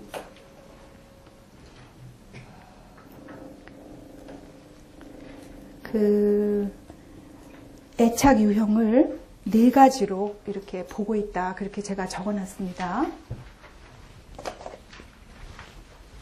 어떤 실험을 했냐면 방에다가 엄마 아기들을 이제 집어넣는 거예요. 엄마 아기들을 집어넣고 조금 이제 놀아요. 막 놀다가 엄마가 실험자의 사인에 의해서 살짝 방을 빠져나가는 거예요. 그러니까 이제 애착에 그런 걸 할 만한 아이들이죠. 뭐 8개월부터 한 1세, 2세 이런 아이들. 그래서 이제 해보면 엄마가 나랑 같이 있다가 나간다. 지금 그때의 아기들은 엄마가 없으면 어떻다고요? 죽는다고 그랬죠. 엄마가 없으면 죽어요. 그러니까 이 아기는 어떻게 해야 되겠습니까? 엄마가 떠나면 어떤 게 정상이겠어요? 막 울고 매달리고 막 그래야 되겠죠. 이 엄마와 분리할 때의 어떤 행동이 있어요. 엄마와 분리할 때의 행동. 그 다음에 여기 혼자 남겨졌을 때 여기 뭐 장난감도 있고 실험하는 사람도 있고 그런데 이때 아이가 뭐를 어떻게 하나 그 행동도 관찰을 하고 그 다음에 일정한 시간이 지나면 이 엄마들이 다시 들어와요. 엄마들이 다시 들어와요. 그러면 엄마와 다시 만났잖아요. 재회하죠. 그때 또 어떤 행동을 보이느냐. 이것을 구분을 해낸 것입니다. 네. 자, 그래서 지금 4가지로 구분을 했다 그러는데,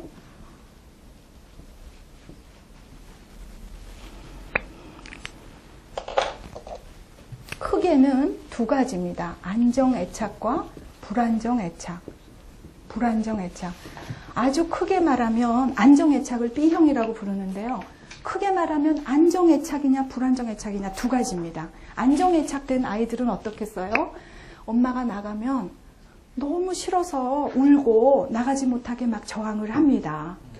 그렇지만 엄마가 일단 나가면 이 아이는 어떻게 하겠어요? 계속 울까요? 어떻게 할까요? 안정애착된 아이들. 다시 말해서 엄마가 잘 자기를 돌봐준 아이들이죠. 기다립니까? 네. 기다리면서 잘 놀아요. 거기 있는 물건하고도 놀고 뭐 이렇게 잘 놀아요. 물건 가지고도 놀고 장난감 가지고 잘 놀아요. 논다. 이게 이제 노는 게 너무너무 중요한 거예요. 우리 이것도 다 놀이라 그랬죠, 제가. 다 놀이다. 그런데 엄마가 들어와요. 그러면은 얘는 어떻게 하겠어요? 너무 좋아서 가서 안기고 막 좋아서 이제 부비고 하다가 또 놀아요. 또 놀아요. 자, 안정애착된 아이들은 엄마와 헤어지기를 싫어하지만 엄마와 헤어져서 혼자 있어도 놀아요. 엄마를 다시 보면 반가워하고 또 잘 놀아요. 그게 안정애착이에요. 그런데 불안정애착된 아이들을 보면 우선 제가 두 가지형만 설명을 드리면 하나는 C형, 하나는 A형입니다. 그럼 이제 나중에 D형이 추가가 되는데요. 어떤 아이들은 보면 엄마가 나갈 때 굉장히 저항합니다. 너무 싫어서 막 저항하고 울고불고 난리가 납니다. 그것만 보면 B형과 구분이 안 가요. 자, 엄마가 나갔습니다. 이 아이는 어떨까요? 잘 놀지 못해요. 잘 놀지 못하고 분개해 있다가 엄마가 다시 돌아오면 어떻게 할까요? 반가우면서도 막 이렇게 엄마를 때린다든지 막 발버둥을 친다든지 그런 식으로 표현을 한다는 얘기예요. 엄마를 또 봤을 때 반가운데 그거를 이렇게 뭐 안고 뭐 이렇게 스킨십을 하고 또 자기가 가서 잘 놀고 그것이 아니고 막 때린다든지 저항한다든지 그때도 막 분개해 있다든지 그렇게 표현을 한다는 거예요. 그것을 불안정 저항형 애착이라고 부릅니다. 불안정 저항형 애착, 그래서 C형이라고 불러요. 자, A형은 엄마랑 같이 있었어요. 좋아요. 나는 엄마랑 같이 있어서 나는 엄마랑 계속 같이 있고 싶습니다. 그런데 엄마가 나갔어요. 그러면 섭섭하잖아요. 그래서 그 표현을 해야 될 것 같은데 얘는 별로 표현하지 않아요.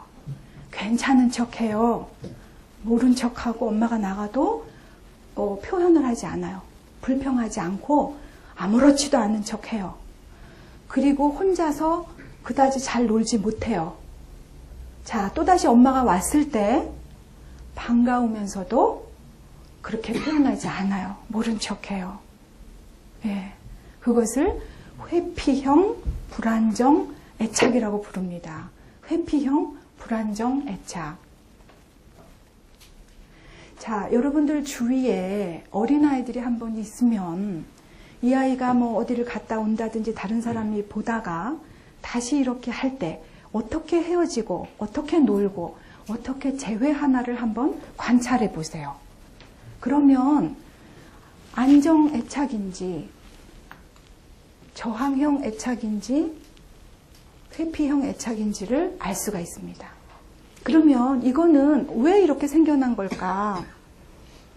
이 아기들은 사실은 무슨 차이가 있었던 게 아니라 엄마가 이 아이의 필요에 잘 맞춰주고 아기를 잘 돌봐주고 아기를 예뻐해주고 사랑해준 아이들은 안정 애착이 되는 거예요. 그래서 엄마를 사랑하고 엄마가 잠시 떠나 있어도 그 안정감이 내 안에 내면화되어서 혼자 있을 때에도 잘 놀 수 있다는 얘기예요. 그런데 저항형인 사람들은 엄마가 약간 변덕스러운 것 같아요. 자기가 기분이 좋을 땐 너무나 잘해주다가 자기가 좀 마음에 안 들면 아기가 필요로 하는데도 뭐 이렇게 일관성이 없을 때 그러면 이 아이는 엄마의 눈치를 보면서 어떻게 해야 좋을지 모르기 때문에 저항을 함으로써 자기를 표현한다는 얘기예요. 반가운 것도 막 엄마를 때리면서 표현하고 그리고 그것이 자기 안에 풀려있지 않기 때문에 혼자 있는 시간에 그 시간을 즐겁게 놀거나 생산적으로 보내지를 못해요. A형은 사실은 이 아이도 엄마를 떠나보낼 때 울고 싶었어요. 또 엄마를 다시 만나면 너무나 그 사랑한다는 표현을 하고 싶었어요. 그런데 이 엄마가 그 표현을 잘 못해주고 내가 도움을 필요로 할 때 별로 날 돌봐주지 않으면 이 아이는 몇 번의 그런 상처되는 일을 겪은 연후에는 내가 이런 걸 표현했다가 엄마가 거절하면 내가 상처받을까봐 내가 아닌 척 하는 거예요. 내가 더 이상의 상처를 안 받으려고 아무렇지도 않은 척 하는 거예요. 엄마가 가도 괜찮은 척하고 엄마를 다시 보아도 괜찮은 척 하는 거예요. 막 눈물 날라 그러죠. 네, 그 아기가 너무 가엾죠. 이 아기는 그렇게 자기가 살아남으려고 하는 거예요. 자, 안정형인 사람들은 혼자 있어도 잘 놀아요. 그 얘기는 혼자 있어도 안정돼서 공부도 하고 놀기도 하고 괜찮아요. 불안하지 않아요. 이것이 커서까지도 연장이 된다는 얘기죠. 커서까지도. 사람과 같이 있어도 편하고 혼자 있어도 편해요. 그런데 이 아이는 자, 사실은 사람들과 친밀하고 싶어요. 그런데 내가 다가가면 저 사람이 혹시 나를 리젝트하면 어떨까? 그게 두려워서 일정한 거리를 두면서 회피형으로 대인관계를 하는 것이 몸에 뱉는지도 모르겠습니다. 어떤 분들은 자기가 좋은 것을 그렇게 역설적으로 표현하고 뭐 좋대는데 막 때리고 뭐 그런 사람들이 있어요. 친구들 보면은 내가 너 좋아서 그러는 거야. 그리고 막 꼬집고 막 그런 사람들 있잖아요. 이상한 그렇게 표현하는 사람들도 있을 수 있다는 얘기예요. 막 이렇게 어게인스트하게 표현하기도 하고. D형은 훨씬 더 돌봄을 못 받을 경우 이 애착이 제대로 형성이 안 돼서 아주 디스오거나이즈드 된 형을 D형이라고 얘기를 해요. 그래서 애착 유형이 이렇게 4가지로 구분이 됩니다. 제가 작년에 이 말을 한번 한 것 같은데요. 제가 그 전에 이제 저희 남편이 공무원이었을 때 미국에 잠깐 간 적이 있습니다. 근데 이제 거기서 슈퍼마켓을 한번 갔어요. 제일 처음에 미국에 가면 슈퍼마켓 가면 눈이 휘둥그레해지죠. 너무나 커서. 근데 이제는 우리나라가 더 최고죠, 그죠? 이제는 아무렇지도 않는데 거기 슈퍼마켓에 갔더니 어떤 엄마가 자기 아이를 조그만 아이를 이렇게 쇠사슬로 이렇게 허리에 묶은 거예요. 이런 거 보셨어요? 예. 그래서 얘가 이제 이 엄마는 이렇게 가면 얘는 이렇게 막 갔다 왔다 하면서 입 주변을 뱅글뱅글 도는 거예요. 그랬을 때 저는 저게 뭐냐. 정말 저 사람들은 어쩜 저렇게 참 이상하다. 그렇게 생각을 했습니다. 이상하다. 그러나 그 후에 이제 제가 이 애착 이론을 공부하면서 제가 이게 떠올랐다는 얘기예요. 자, 뭐냐면 이 아이가 지금은 너무 많은 자유를 줄 수 없이, 그러니까 너무 내버려 두면 이렇게 튕겨져 나가서 위험에 빠질 수 있잖아요. 그런데 엄마가 얘를 가까이 두면 얘는 주변에 탐색할 세계가 굉장히 좁아집니다. 그래서 그거의 타협책이 이 끈이 아닐까라고 생각을 해요. 이 끈의 길이를 반지름으로 이 원의 넓이만큼 이 아이는 마음껏 다닐 수가 있죠. 그렇죠? 자, 안정애착된 것은 마치 이렇게 엄마와 나 사이에 끈이 있는 것 같이 이제 이 아이가 크면서 이제 이 끈은 보이지 않게 됐지만 안정돼 있어서 그게 내가 내면화돼서 어디 가도 혼자 있어도 불안하지 않고 마치 엄마가 늘 내 곁에 있는 것처럼 이것을 뭐라 그러냐면 안전기저라고 부릅니다. 안전기저. 내 베이스가 확실히 있어서 내 속에 안전이 내면화되어서 이 세상에 거친 이 세상에 나가도 하나도 두려울 것이 없고 이 세상을 마음껏 탐색한다는 얘기입니다. 자, 우리는 자식들에게 공부 잘하기를 바랍니다. 왜 그런다고 그랬어요? 걔가 굶어 죽을까봐, 그쵸? 생존을 잘하라고, 직업 못 얻을까봐 그렇게 얘기를 하는데, 공부를 잘한다는 거는 IQ와만 관계된 것처럼 생각하기가 쉽습니다. 근데 절대 그렇지 않아요. 정서가 안정되지 않으면, 물론 정서가 안정되지 않아도 IQ가 좋은 사람들이 있습니다. 그래서 공부를 잘할 수도 있지만, 정서가 안정돼야 이게 발휘됩니다. 정서가 안정돼야. 이 안정 애착이 되면 이 세계를 탐색한다고 하는 것이 바로 공부를 잘한다는 얘기입니다. 이 세상을 탐색하고 잘 본다는 얘기가 공부를 잘한다는 얘기예요. 예. 우리는 아이에게 제가 뭐라 그랬어요? 아까 루트를 줘야 된다. 뿌리를 줘야 된다. 안정 애착을 주어야 되는 것 같습니다. 안정 애착을 준 다음에 이 아이가 점점 자라서 이제 이만큼 크면 이제는 이 아이는 날아가야 됩니다. 정말 날아가야 됩니다. 근데 제가 이제 아까 어떤 분께서 시부모나 그 장인 장모 된 입장에서 돈을 줘야 된다. 왜 줘야 되는지 모르겠는데 저희 남편이 그 전에 또 지방 근무를 한 적이 있습니다. 그래서 제가 이제 주말 부부를 또 몇 년 했는데 남편이 한 얘기가 이 KTX를 타고서 이제 다녔어요. 거길 가면서. 근데 KTX를 타고 다니다가 한 번은 특급 KTX가 뭐죠? 특실을 탄 거예요. 특실을. 그랬더니 거기는 초기인데 거기 아주 그 부유한 노친네들이 부부 동반으로 8쌍이 쫙 앉아 있더랍니다. 그런데 그들의 이야기가 뭐냐면, 혹시 여기 관련되는 분 계시면 어떡하죠? 뭐라 그러냐면, 그들의 이야기가 돈이 너무 많은 사람들입니다. 돈이 많은 사람들인데, 그러니까 이분들이 노부모니까 그 자식들은 중년이죠. 그렇죠? 이 중년 자녀들을 어떻게 돈으로 컨트롤하느냐가 대화의 주제였답니다.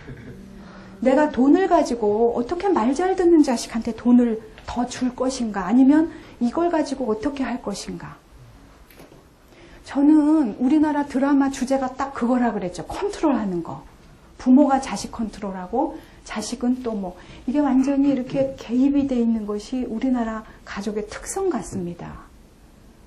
그래서 그 얘기를 하면서 너무 놀랬다고 그런 얘기를 하는 거예요.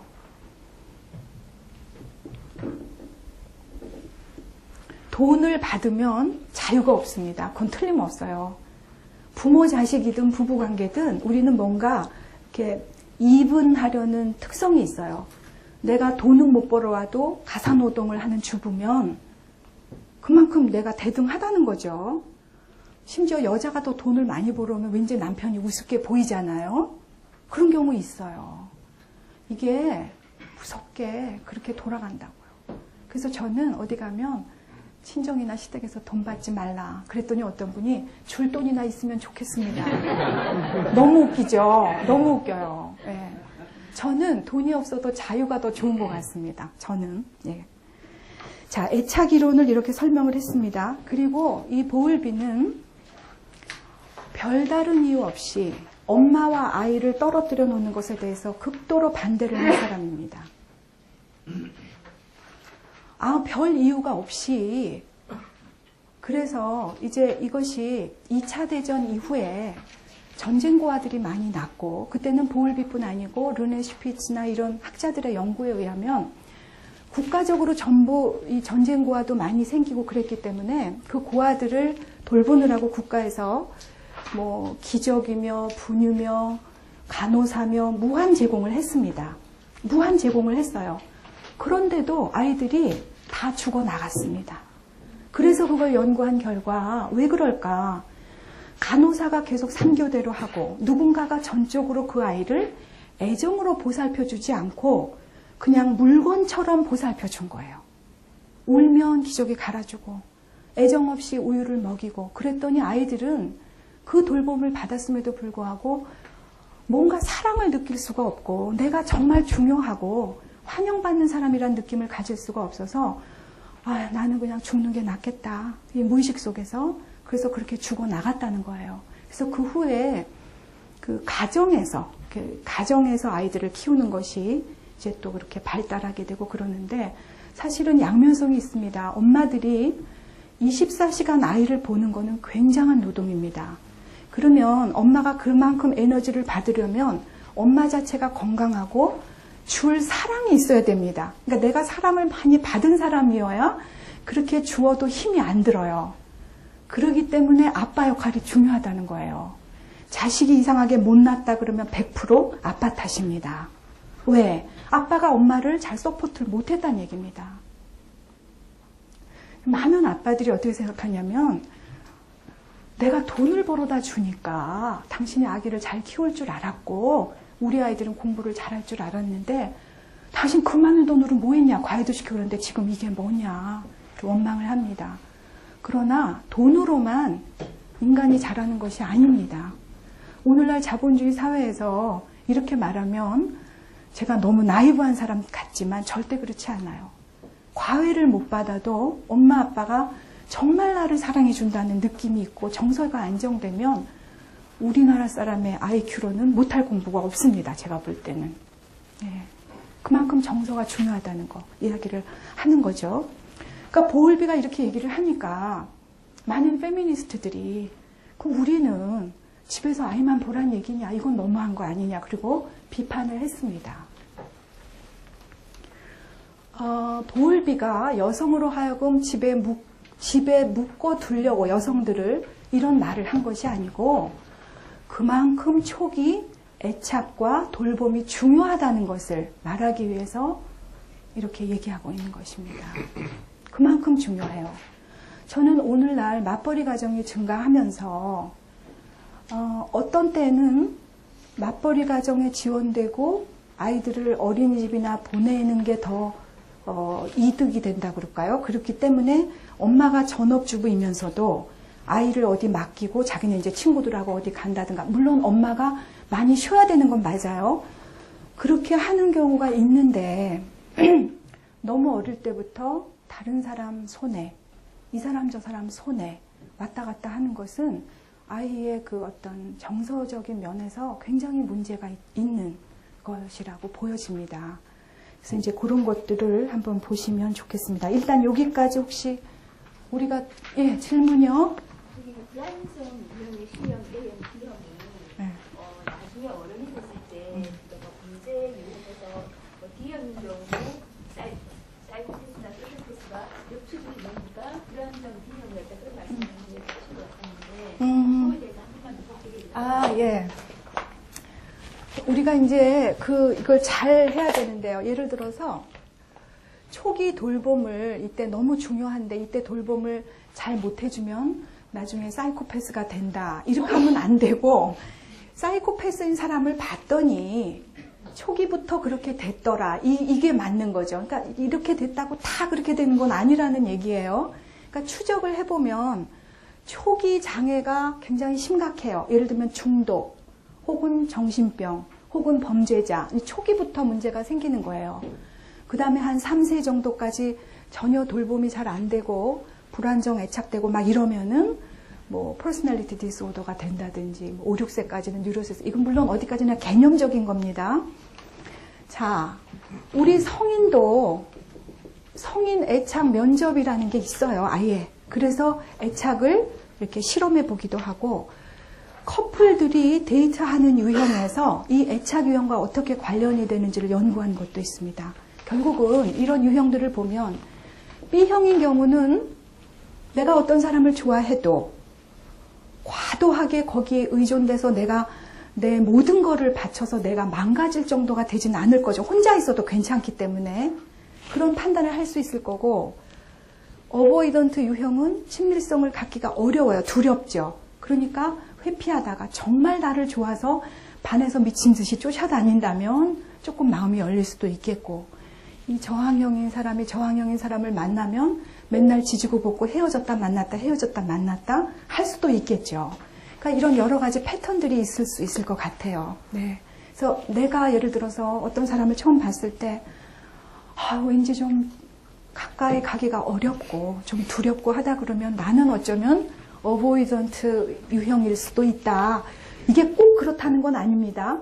그럴 확률이 있다는 거죠.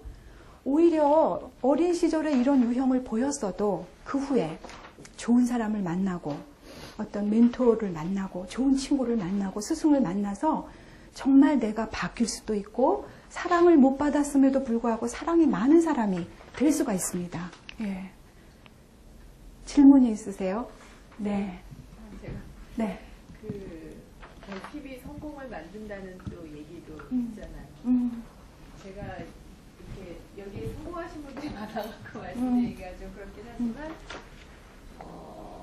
뭐랄까 모든 게 이렇게 전인적이고 항상 자기 안에 만족하고 그런 사람들만 잘 되는 것이 아니라 이 사회가 그런 사람의 성공 사다리보다는 또 뭔가 집착하고 성차별 의욕이 강하고 강박고 이런 사람들은 어렸을 때 보면 뭔가 하나의 결핍이 있는 사람들이 거기에 대한 성취욕이 굉장히 바른 곳으로 발현이 되고 또 사회적으로 성취를 이루는 경우가 있는 것 같아요. 그렇죠. 그래서 성공하신 분들이 옛날 자기 본인 얘기하실 때 보면은 그런 역경을 딛고 하는 얘기를 많이 보잖아요. 그래서 어떻게 보면 이런 전인적이고 사랑받고 이런 사람이 성공해야 될 것 같은데 이제 어렸을 때 지금 말씀하신 걸 보면 실제로 그런가? 그래요. 거기에 예. 대한 좀 퀘스천. 네, 좋아요. 네, 좋습니다.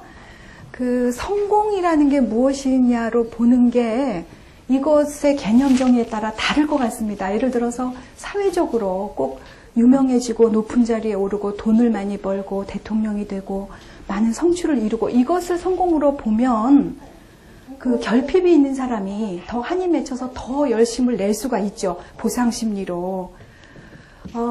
그러나 그만큼 고통이 큰 건 틀림없어요.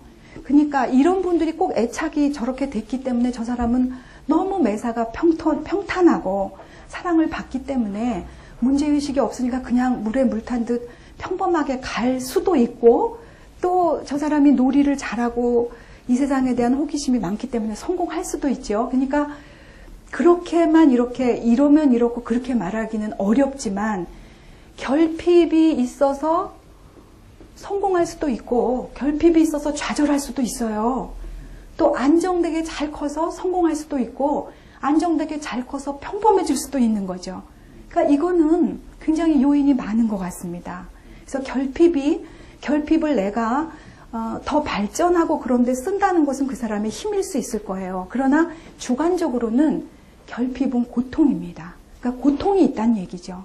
그러니까 여기서는 이렇게 한다고 그러면 고통이 없냐? 그게 아니라고 그랬잖아요. 인간은 고통의 존재라고 제가 그때 그랬죠. 그래서 고통이 기체와 같아서 작은 고통도 내 마음의 방을 꽉 채우고 큰 고통도 내 마음의 방을 꽉 채운다. 그런 얘기 한 것처럼 인간은 사실 고통의 존재지만 그걸 어떻게 쓰느냐 하는 것은 우리의 의지일 수도 있는 거죠. 네. 그러니까 성공이 무엇이냐로 무엇을 말하느냐에 따라 달라질 수 있을 것 같아요. 네.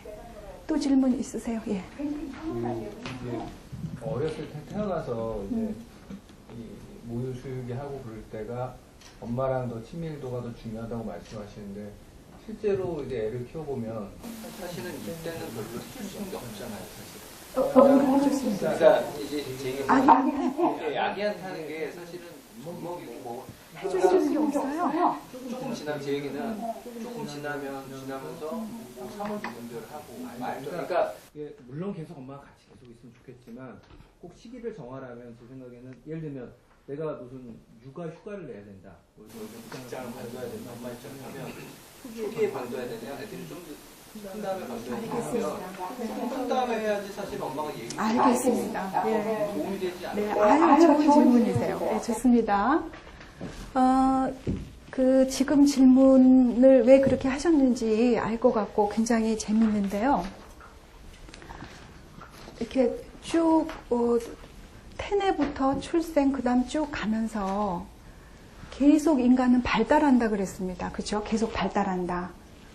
늙는 것도 발달인 거죠. 변화하기 때문에. 그런데 그러면 0세부터 3세까지는 아이가 뭘 잘 모른다. 기억도 못하고 이때는 망각을 하고 있어요. 그렇죠? 걔가 잘 모른다. 근데 이때 말도 하고 유치원도 가고 이럴 때 엄마가 더 오래 놀아주는 게 더 좋지 않냐. 이런 말씀이시죠. 예. 그런데 지금 제가 왜 초기 발달을 이렇게 중요하게 얘기를 하냐면 이때는 해줄 수 있는 게 많은 건 사실이에요. 같이 뭐 놀러 갈 수도 있고. 그러나 이때 어릴 때 아이가 모르는 시기가 그 아이의 무의식을 결정하는 정말 중요한 시기라는 얘기입니다. 예를 들어서 젖 먹이고 재우고 이것밖에 없지 않냐? 그렇지 않아요. 그렇지 않아요. 예를 들어서 아기가 리듬이 있어요. 젖을 먹고 깨가지고 막 놀다가 또 자고 또 어떤 리듬이 있잖아요. 또 어떻게 이렇게 하고 이런 리듬이 있는데 엄마가 이거를 그래도 따라가 줘야 된다는 얘기예요. 이거를 안 따라가지고 제가 지금은 뭘 알까? 그냥 제3자 손에 맡기고 얘가 좀 4, 5세 되면 그때 내가 봐주리라 그리고 아무한테나 맡겨놨단 말이에요. 그러면 겉으로 볼 때는 기저귀 다 갈아져 있고, 제가 아까 그 전쟁고와 얘기했잖아요. 기저귀 다 갈아져 있고 분유도 먹였어요. 목욕도 시키고. 그런데 이 아이에게 민감하게 접촉하는 그런 반응해주는 그것이 없으면 이 아이는 이 세상에 대해서 그렇게 행복하게 느끼지 않는다는 얘기예요. 내가 환영받는다는 느낌을 못 갖는다는 얘기예요. 남의 손에 맡기는 게 큰일이라는 얘기가 아니라 그만큼 민감한 반응성이 중요하다는 얘기예요. 근데 그 현실은요. 네. 저 0세에서 3세 사이에서는 엄마들은 사실은 다른 사람한테 맡길 수가 있거든요. 그래서 3세서부터 점점 가면 유치원이나 학교에서 요구하는 게 다른 사람들을 맡길 수 없어요. 상황이. 그렇습니까? 그래요? 힘들어져요. 뭐 숙제 같은 것도 있고 그래서 그것도 예. 있고 뭐. 그러니까 그게 잘못된 거죠. 현실은 그렇죠. 예, 현실은 그렇죠. 그러니까 저는 어떻든 뭐 현실이 그런 거는 사실인데 어떻든 이 현실 속에서 내가 할 수 있는 최선을 끄집어내야 되는데 초기로 갈수록 중요하다는 얘기예요. 이 아이의 무의식이 언제 결정되느냐? 수태부터 내가 기억하지 못하는 시기에 결정이 된다니까요. 오히려. 영악이 망각이 됐음에도 불구하고 그것은 나를 움직이는 힘이 된다고요. 그래서 이런 경우가 있습니다. 우리 엄마 아빠가 내가 기억하는 한 해는 아주 잘 살고 나한테 굉장히 잘해줬어요. 그런데 나는 너무너무 불행하고 맨날 죽고 싶은 거예요. 왜 그런지 이유를 알 수가 없는 거예요. 그래서 주변 사람한테 물어봤더니 엄마 아빠가 나를 미리 가져서 엄마가 불안했고 그래서 동거로 시작해서 결혼을 했고 너무너무 가난해서 눈칫밥 먹다가 간신히 나가지고 막 엄마 아빠 싸우고 매일 그 시기를 거치다가 어떻게 아빠가 사업이 성공해서 이때부터는 잘 사는 거예요. 그러면 이 아이는 겉으로 볼 땐 멀쩡해요. 근데 이 아이는 괜히 늘 슬프고 이 세상에 대해서 염세적인 생각이 있다는 거예요. 그 설명을 못 하잖아요. 그러니까 우리의 무의식이라고 하는 것은 설명이 안 되는데 내가 강하게 나를 글로 움직이는 것이 무의식이에요. 그렇게 설명할 수 있어요. 네. 시간이 너무 많이 가서 죄송합니다. 다음 시간에 뵙겠습니다.